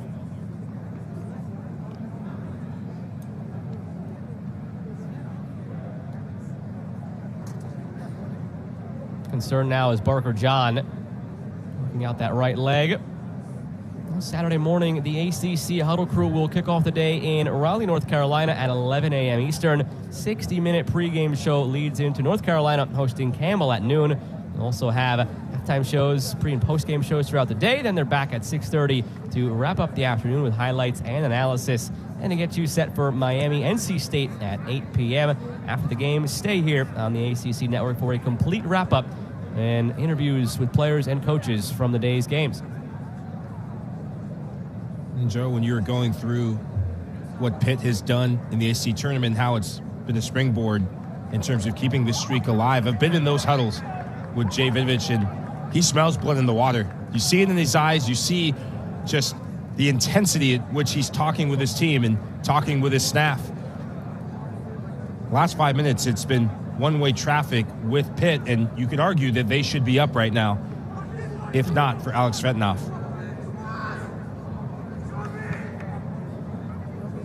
Two big stops by Svetnov, both from point-blank range. Could say maybe Pitt should have done better. Pick a side, shoot toward it. Both shots were right down the middle, and there for Svetnov to stop. Stop them he did, and we're still scoreless now with 13 minutes to go in regulation. 2 10-minute halves of overtime loom beyond the 90, and perhaps penalties beyond that. Fourth and final matchup of the day here in the first round of the ACC Men's Soccer Championship. Already saw UNC, Duke, and Syracuse advance through their opening round matchups. Notre Dame awaits. The number 1 seed will take on whoever wins this game tonight. Iafo switches for Sullivan. Still haven't seen Lefebvre return in this one. Sullivan drives it through. Souza scoops it. It's loose in front before it's knocked away. Iafo. Continue to smell blood in the water, Michael. Both fullbacks pushing high. It's those early switches that we saw this half start with. Keep an eye on Iafo. This ball's going to get back out towards the top of the box. This has to be his 3rd or 4th shot from distance.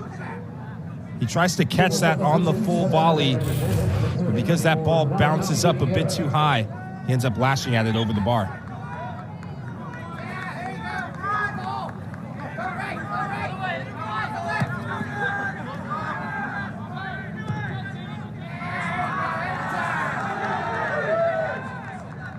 That'll be it for now for Gage Garrett, replaced again by Brandon McManus.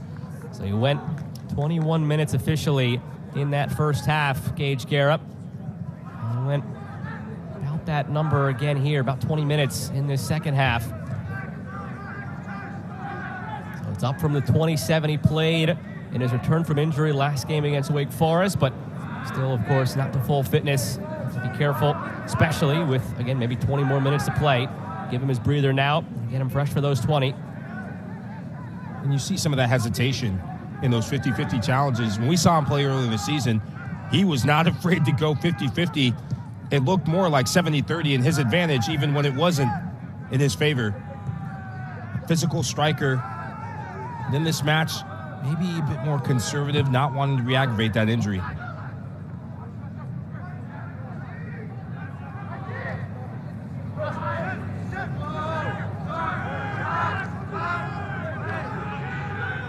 Alejandre. It's been a while since we've seen Louisville at this end of the field. The last 6 shots of this match have belonged to Pitt. Barker John, end line, looking back for McManus. And cleared. That was Philip Mercado, who's tracking the run of Barker John. And Barker John may have the speed, but Mercado has the body and the physicality to nudge him out of bounds.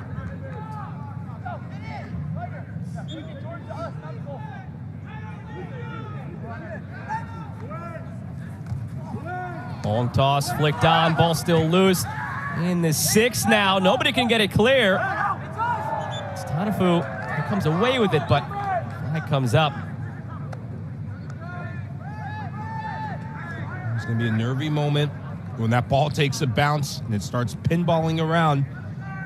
So you have to be sure-footed if you're the team defending, and if you're Louisville on the attack, you're just waiting for that ball to bounce in your favor so you can get a quick shot off towards goal. Penny for John Michael Hayden's thoughts right now. Number 44 in the RPI, maybe not up to what they thought it would be based on the way the schedule turned out. It was difficult on paper, it didn't turn out that way. Now it's McIntyre. It's been lively in this second half. On goal through the hands, but just enough for Svetanov to get it around the post and deny Mirkovic.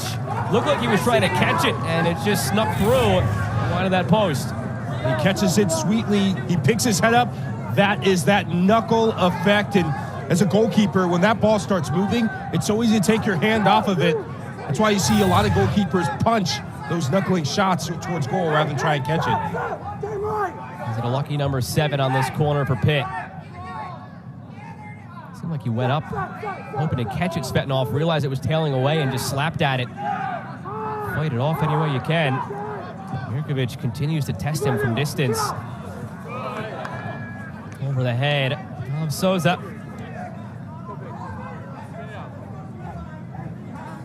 A goalkeeper like this that's playing outstanding. You see here that ball, as you said, tailing away, and it can be so easy to get caught out at the highest levels. We've seen the likes of a Gareth Bale make a lot of money, sending a lot of goalkeepers the wrong way, and things like the UEFA Champions League as well as the Euros. And Alex Svetanov having the day today. You can see on that reverse angle there, Svetinov's first step was to his right, and that ball sliced about 2 yards to his left in the end. For putting you in the goal. You saving that, Joe? No way, I'm 5'6", forget that. That's over my head in top bins. No shot at that one.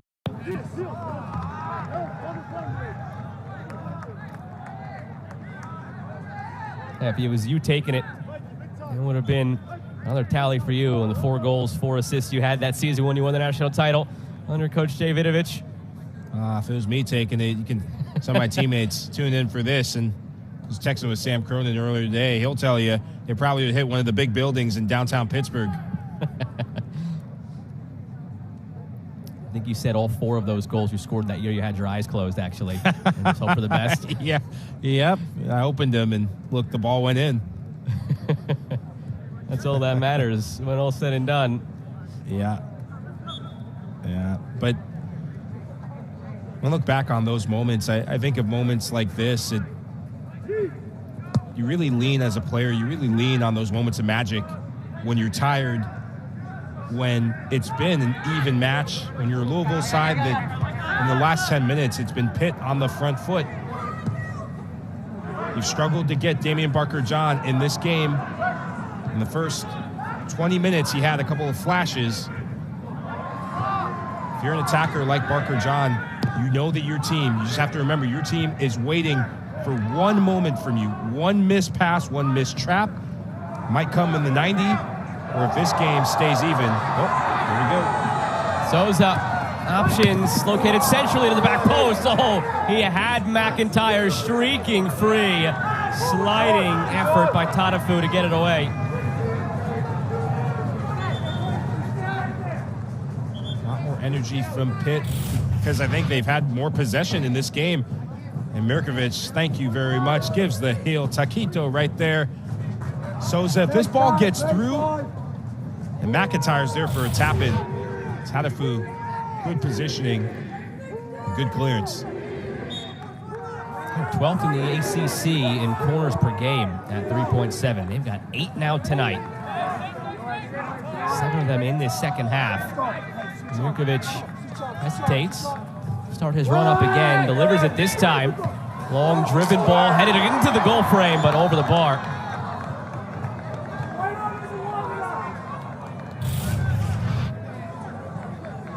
It's a set play, something they've worked on the training ground. Looks like Michael Sullivan going for the diving header. The technique is there. That ball just can't teardrop enough underneath the bar. I think Svetnov would have had it covered.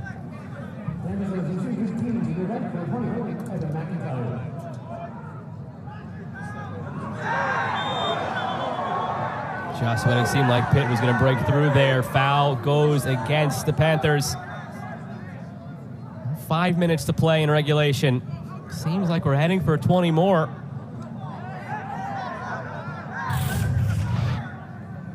This is a meaty challenge between two players who are so important for their side. It's a tangle of legs. You see the left leg of Tatafu wrapping around the calf of Mirkovic. Are we at that point of no return now where Louisville is maybe hoping for an extra 20, considering the pressure they've come under the last 15, 20 minutes? Absolutely. The one positive that they have a goalkeeper who can prop them up. They have a goalkeeper keeping them in this game. And you want to see this out. You want to be cautiously optimistic that maybe you can grind something out, but you're the road team. You know that the home fans want to be entertained. You know there's more pressure on this home side. So you're gambling for that half chance, whether in the next 5 minutes or in overtime, should we make it there. Sander Road had an opportunity. It was right before the flurry began for Pittsburgh.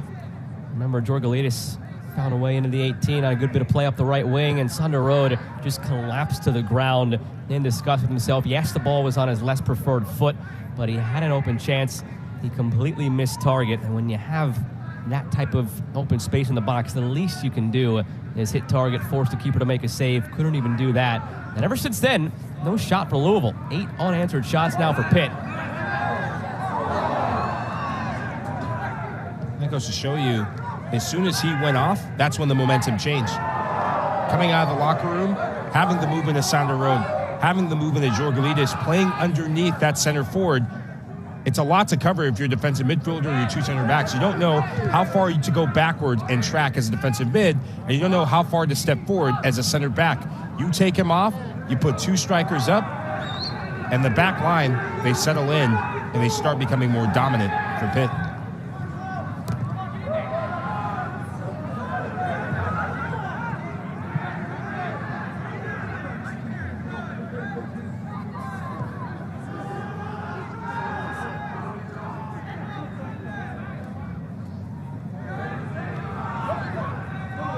McManus, no-look pass for Rode.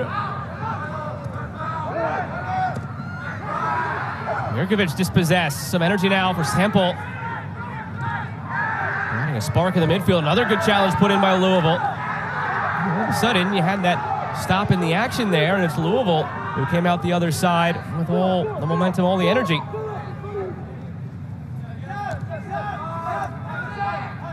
One last final push from them. Tilted in their favor in the dying moments. Under 3 minutes to go. 2 10-minute overtimes. Not sudden death, will be played in their entirety. Penalties have still tied beyond that.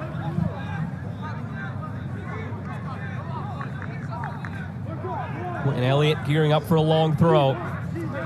Using all the space this field allots him.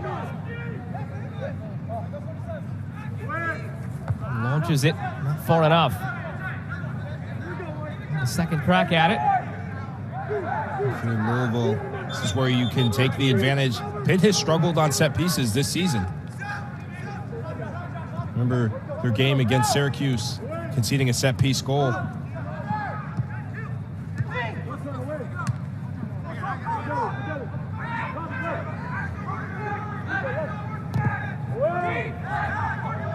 Under 2 to play. Parker John.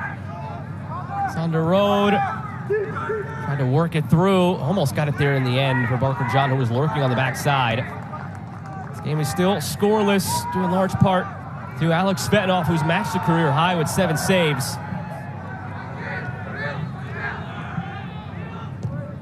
Svetnoff been absolutely brilliant on the night.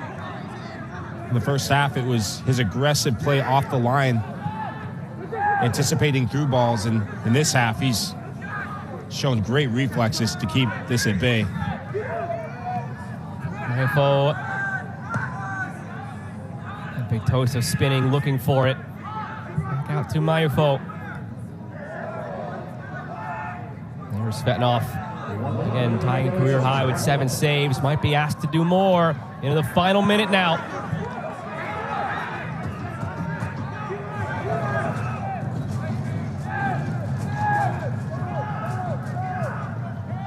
Pitt's been the aggressor in the second half.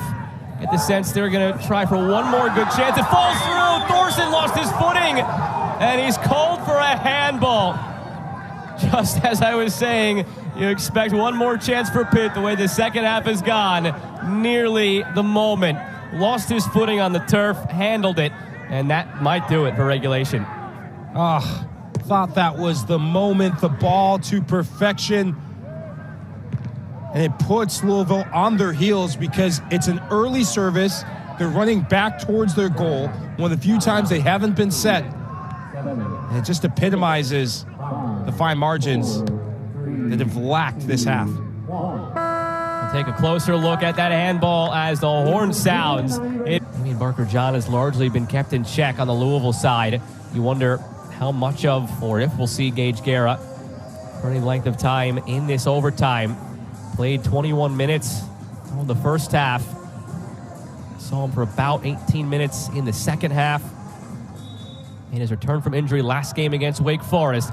And now we are underway in overtime. Pitt in the white from right to left. Louisville in the black from left to right. 10-minute period. Quick little break. 10-minute period. And then penalties if need be. We're with you the whole way with Michael Lahoud. I'm Joe Malfa. Happy to have had you along this evening. And we get some bonus soccer as well.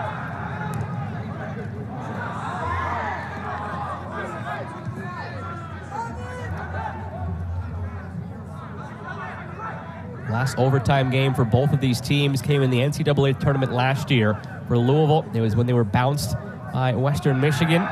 Gave up a goal early in that overtime, lost it 2-1. For Pitt, it was against Portland last year in the NCAA tournament, a 1-0 win. And they went on from there to the College Cup, fell to Indiana. Those pesky Hoosiers. And on the wrong side of some results. I remember my freshman year, a program that Jevitovic knows so well has ties to them during his playing career.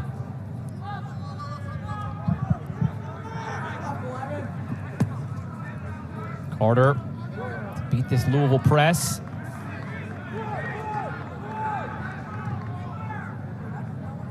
Indiana lurking, by the way, and the RPI at number 34 at 8-4-4 in their record.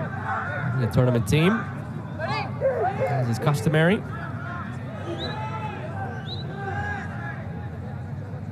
I think it's one thing that has changed so much from when I was in school and the likes of Zach Shalosky and our 07 team is Indiana University, that national powerhouse. A lot of tradition there. John Michael Hayden, a part of many championships. To hear that record, 8-4-4. College soccer has really been flipped on its head. Programs like Marshall and a lot of the other ones, your West Virginias that have been near the top. You have your UCFs. These are programs that weren't amongst the top ones in those days, so it's really good to see the parity that's shifted. Parker John, save made by Carter. First time he sprung to life in the attack tonight. Comes a couple of minutes into the first overtime. He shows his quality, his ability to just wrong foot center backs and defenders. And the angle worked against him there, because if he was allowed to cut in, if he was allowed to take the ball closer to the goal, then he may have had a better opportunity, but Carter up to task. It's always a difficulty as a goalkeeper when you've been inactive for so long. Didn't face a shot in the last 20-plus minutes of regulation. Now, after your break between regulation and overtime, come right out of the gates and have to face Damian Parker-John coming around the edge like that. He's up to the task. And he makes his 6th save of the match. Now the other way, and open. Souza had to go over his head. Did he lose sight of it or think somebody was behind him? It seemed like he had it lined the whole way, and then it just went through. I thought he lost sight of it. He times his run well, and he's made a couple of those runs in the second half. Those are the little details that good teams, good attacking midfielders, they get right, and they'll have another opportunity in this overtime period. Thorson couldn't bring it down. Another excellent ball in. Mirkovic puts it on a dime right there.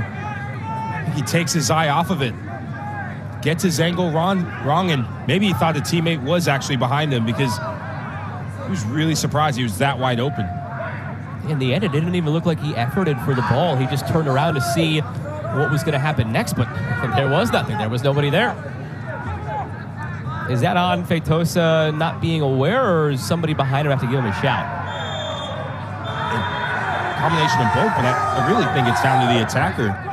You have a lot of real estate. You have a lot of space to see where that ball is going, and your instincts need to come alive. And maybe that's some of that rust through injury throughout the season that we're seeing on display, and we've seen a bit of this from Louisville.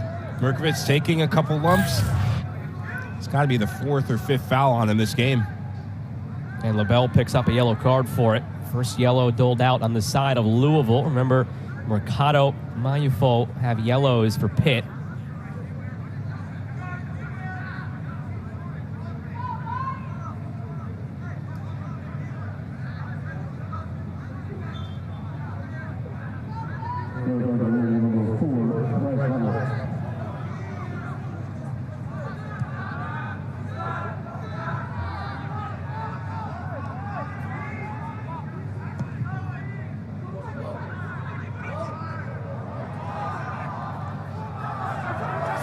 Numbers here for Pitt.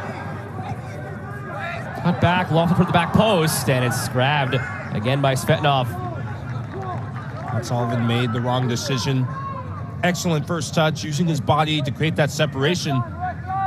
If you hit that early service, we've already seen that last-ditch effort for Thorson late in regulation comes from early service. Louisville struggles with that, but he cuts it back to his left foot, and that's what gives Louisville time to recover. It was Zahir Dyke they were targeting at the back post. First time we're mentioning his name tonight. Subbed on at the beginning of extra time. Just 7 appearances this year with 1 goal. In his first minutes of the evening in overtime. Through for Thorson on the ground. Here he is. Thorson saved by Svetnov. And the rebound is cleared by Jones. Louisville are to get a result in this game, they are going to have to give Alex Svetnov the biggest hug because he's been the standout performer on the field. He's come to play today.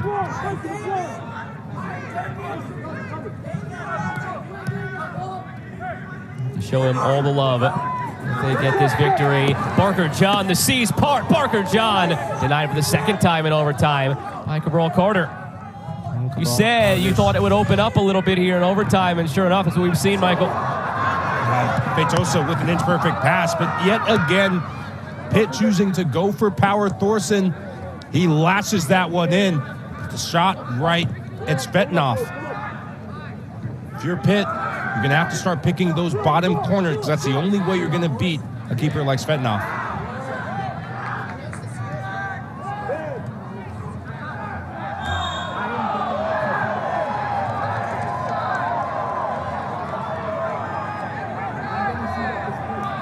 To play in this first overtime.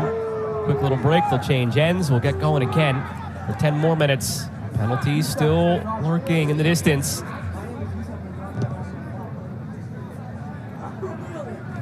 Never wanted to decide it on penalties. Petosa, that's not going to help change the outcome here in overtime. Well, if both teams shoot like that, we'll be sprinting towards penalties. Parker John, as you said, the Red Sea's parting, and Carter says, "You shall not pass."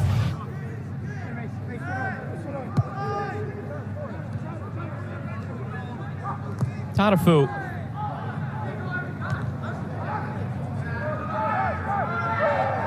That's the problem you run into with this game. You have to have a winner. You can't play forever. You don't like to end it on penalties, but it's a necessary evil. So you do all you can to try and end it before it gets there. Sometimes it's an inevitability.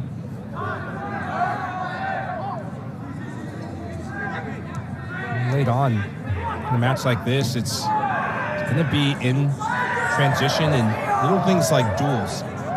Tackles and defensive plays can be the wellspring that inspires your team forward, and individual moments of brilliance is what's going to come down to. And Thorson looking like he might be teeing one up. And Thorson won the corner out of that. So on his efforts, they have their 9th corner of the night. Since he got that shot in the box midway through the second half, Albert Thorson, he's looked hungrier, he's looked more determined, and that's a desire you want to see more of from the center forward for Pitt. Outswinger, top of the 6th, the header misses frame. It was Jackson Gilman, the center back, pushing through with the chance. Gilman arrives at the near post. A lot of traffic, a lot of commotion there. When the ball gets swung in, he ducks his head down at the last second. That's why that ball sails over. This is a brave effort from Jackson Gilman, but right there, his head's looking down. He's not really glancing or angling that header towards goal. That's why it's an errant effort.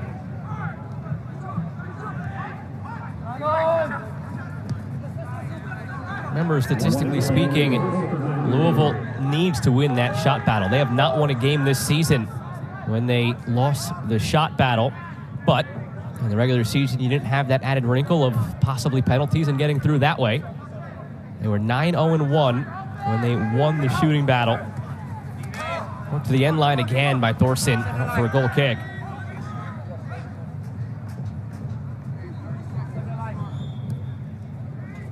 If I'm a Louisville player, if those stats back up the trajectory of the season, I'm shooting on sight. Shoot from midfield, shoot from 20 yards out, 40 yards out. get those shots up.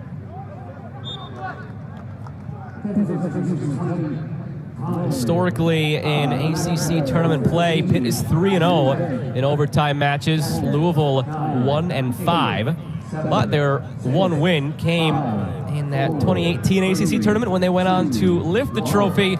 And if they're going to lift the trophy in this ACC tournament, and if they're going to keep their hopes alive, it's going to come at least in the second overtime or penalties. We're through the first 10, and still 0 is on the board, Michael. In overtime, Pitt looked the more aggressive side. They finished the second half strong in regulation. They picked up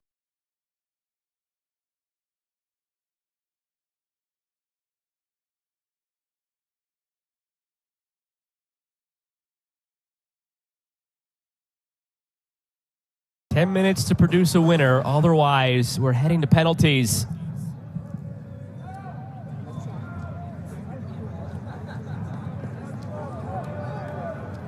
Valentine Noel, such a vital part of the success of this Pitt team last year. Now part of the MLS Next Pro Cup winning Austin FC 2. They could use him right now.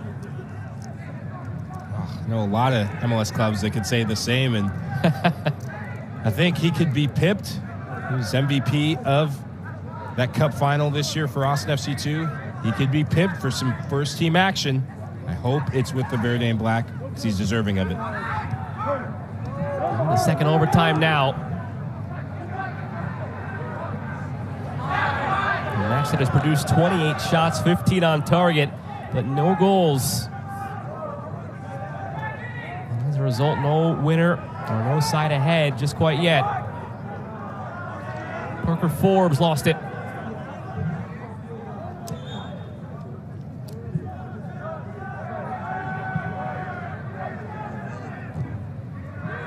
Bocuzo. Elliott.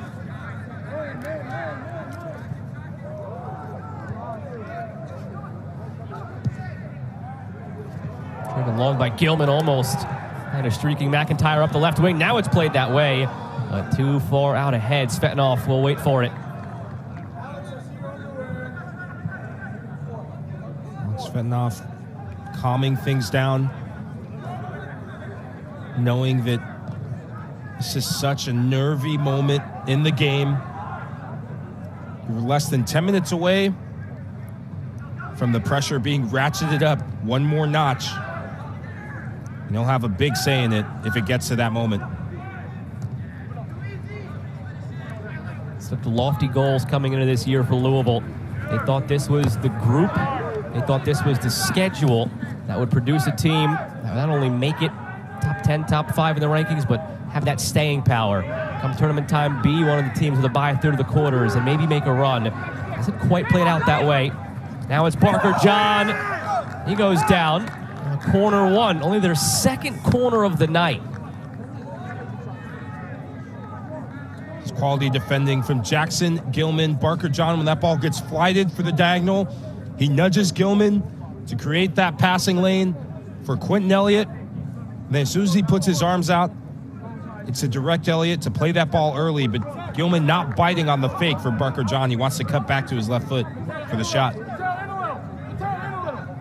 Georgalides sets it up. Constantino Georgalides, a good ball, was there for LaBelle. And cleared by Souza.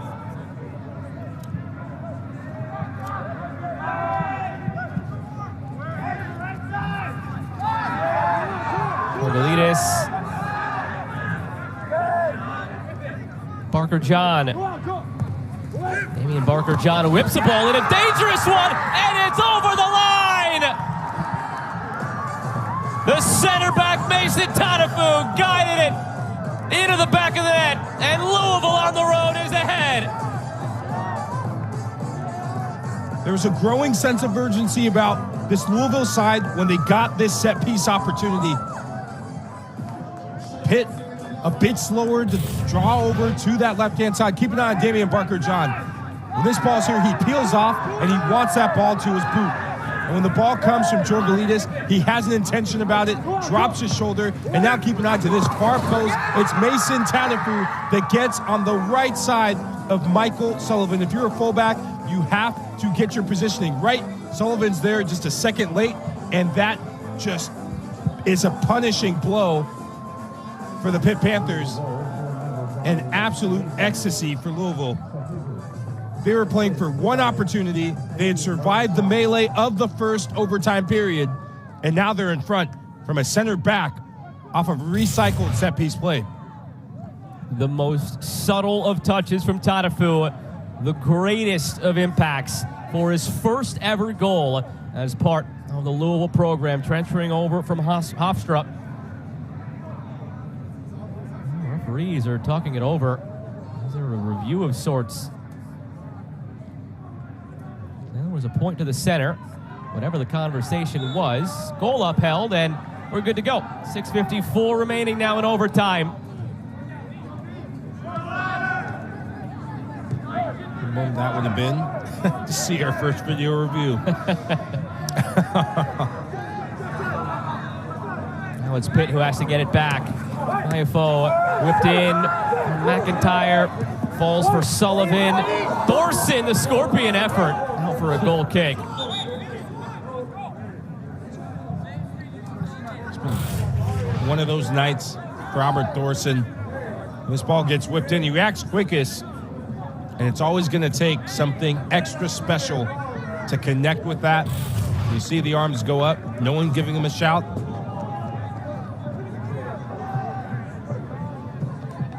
Only 2 shots in 38 minutes of play for Louisville before the goal. Completely against the run of play, but it might be enough to see them through to take on Notre Dame. As I said before, Joe, set pieces have been the bane of this Pittsburgh Panthers side this season. And you can dominate possession, you can have more shots, you can have more corner kicks. But in postseason play, set pieces are often the deciding factor. For Louisville, they cashed in on one. I mentioned it was Tadafu's first of the year. It gives them now 12 different goal scorers, the Cardinals. And talk about a team that has had to plug and play here and there. How do you replace Garrow when he was down for a month and a half? Most of that was Barker John with 8 goals in that span. Some of it just by committee. Tadafu, the latest member of that committee. Now from the halfway line is Barker John, and it finds its way in! Barker John stuns everybody at this stadium and maybe puts Louisville through. Are you kidding me with this? Damian Barker John, ladies and gentlemen. This kid has been an absolute stud this season. Didn't start the regular season, but it's all about how he's finishing the match. This is great recognition from Barker John. This is what good strikers do. They pick their head up, and when you see a goalkeeper off his line, try your luck. Cabral sent just dancing in circles. Barker John, the audacity to go from that distance. I think he's been watching Harry Kane in the German Bundesliga from his own half, folks. Wow. This is going to be goal of the match day. Has to be. From distance, from downtown Pittsburgh to double the lead for Louisville.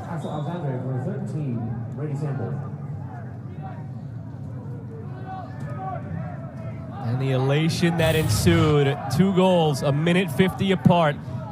Tell you what, I even saw John Michael Hayden trying to hide a smile down there on the bench when that goal was scored. He did his best. I saw it. And how can you not when it comes that way and when it means what it does?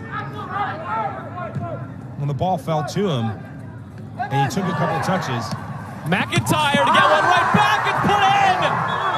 Souza on the backside, not over yet.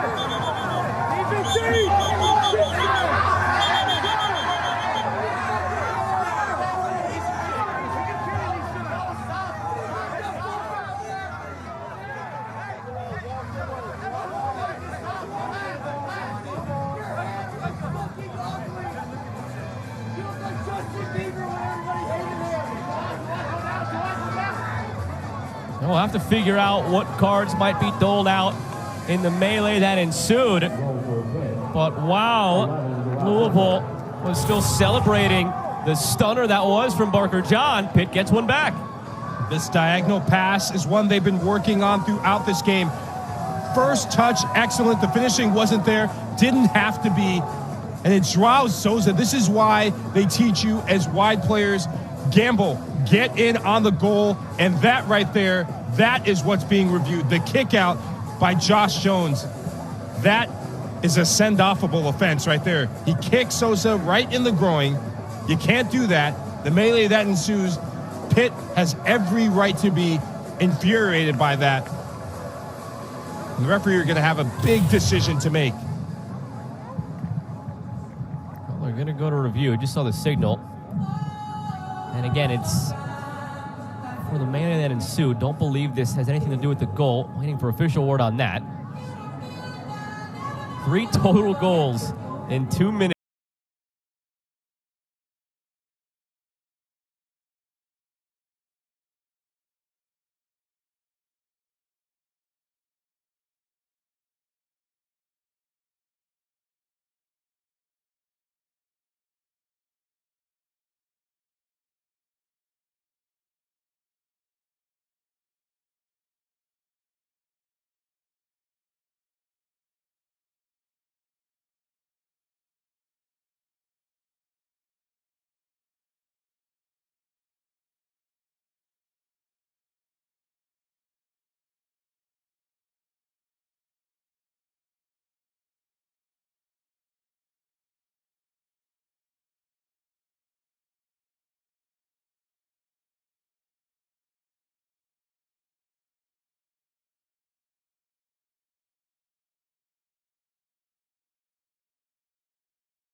The referees are discussing it now.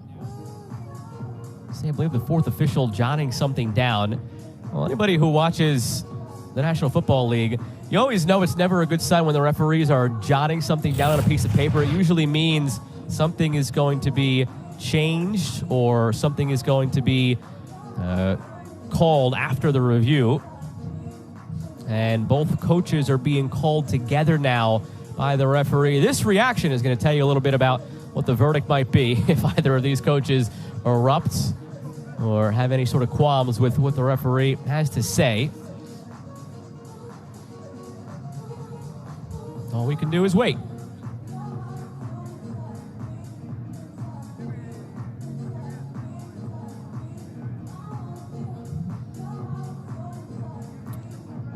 Let's see.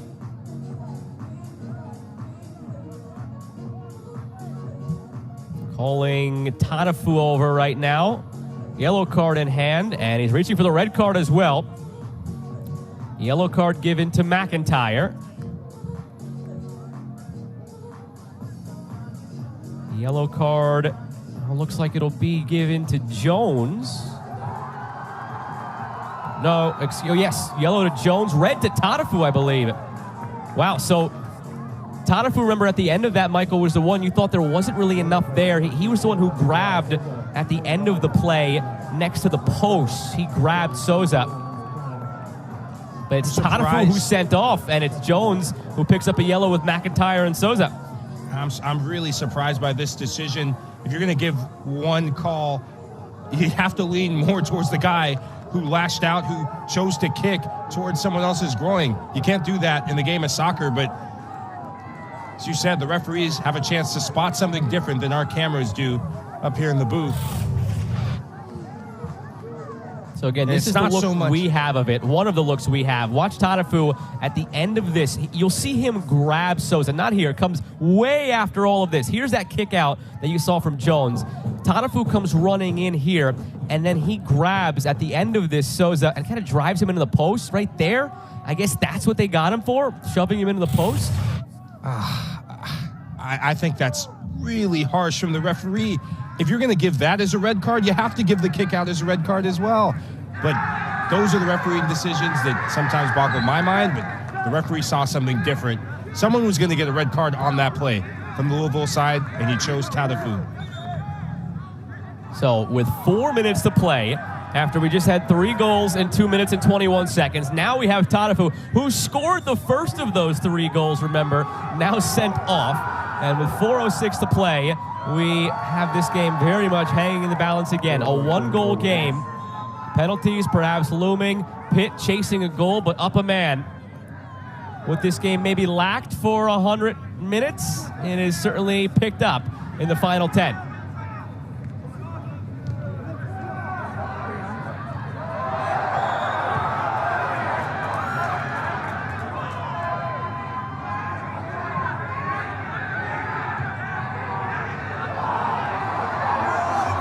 Sullivan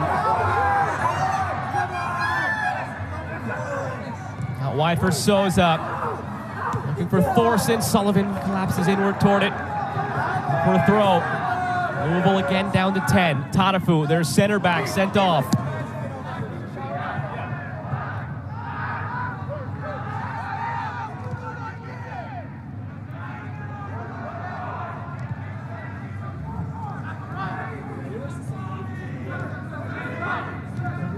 See Pitt trying to move the ball, and it's getting the ball wide.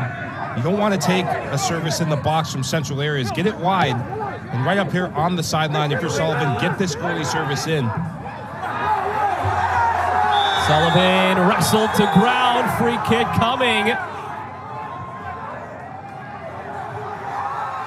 The yellow card was just issued to Bakuzo, I believe, for dissent. And now to D'Argento for the foul itself. It's like the end of an Opa episode right now. Everybody's getting something, and that something is a yellow card. Sullivan here, he chooses to cut back and gets fortunate with the ricochet. But right there, that looks like a WWE event. Free tickets to the show. We're getting it right in front and center. It's a tired tackle. It's getting physical late on. The game has almost become secondary right now. Everything that has been going on between the whistles. 2-man wall. Mirkovic standing over it. Under 3 minutes to play. Louisville jumped out to a 2-0 lead in this second overtime. That's very much in jeopardy now. Souza settles it. Mayafu goes for goals. Svetnov, no trouble. And that's been the difference there. In a close game, a heated game, an emotional game, you need players to step up. And you always hope, coming into a match like this, that you do the business in both boxes. This man right here, Alex Svetnov, he has been incredible. The 3 higher seeds in the matches that preceded this one all advanced today. Louisville could be the lone side. It was the lower seed to advance if they hold on through the next 2 minutes. And what a winner it would be. After the goal was scored by Pitt, it sets up Damian Barker-John's strike from midfield as the game-winning goal. But that's, again, if it's a game-winning goal. Another free kick on the way now for Pitt.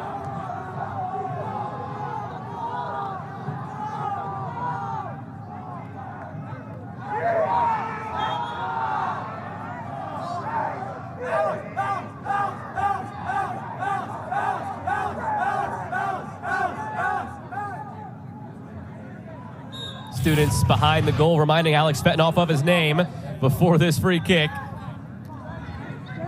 Another late tackle for Louisville, and that's frustrating. Mirkovic squared. Comes back for Souza and blocked. A corner coming. It'll be the 10th of the night for Pitt. Under 90 seconds to play, down a goal.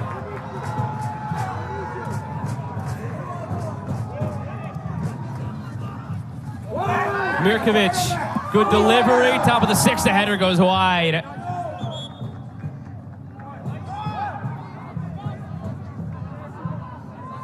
It's one of the first times we've seen the ball fall to the far post. Exceptional service from Mirkovic. But you can need a bit more than that, more than just a glancing header. You have to really attack the ball. Not on that play in the end. Rich Bassey comes back into the match now for Louisville. It's why the clock is stopped. Remember, the leading side, if they make a sub under 5 minutes to go in the second overtime, clock will stop.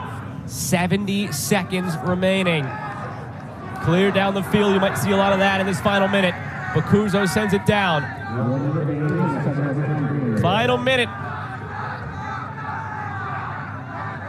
Again, Pitt probably should feel secure in its NCAA tournament standing. They'd be at 500, the requisite. Their RPI is right now 22.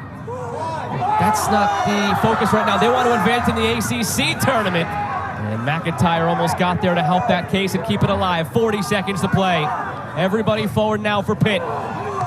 Whipped in over the head of Thorson. Headed away by Jones. Back into the mix, still loose. And a foul called against Pitt. Things are getting super tense right now. The crowd's getting into it. The players are getting into it. I think Louisville bailed out in the end by a foul. John Michael Hayden, he knows his team is so close. 7, 6, 5, 4, Svetnov, the hero tonight, will send it out across midfield. The Louisville Cardinals have come to Pittsburgh and upset the Panthers on a stunning goal from midfield by that man, Damian Barker-John. Louisville through to take on Notre Dame. As we were talking about, it would have to take something and a moment of brilliance, something special from either of these sides to break this deadlock. We got goals in overtime, and boy, were we treated to outstanding goalkeeping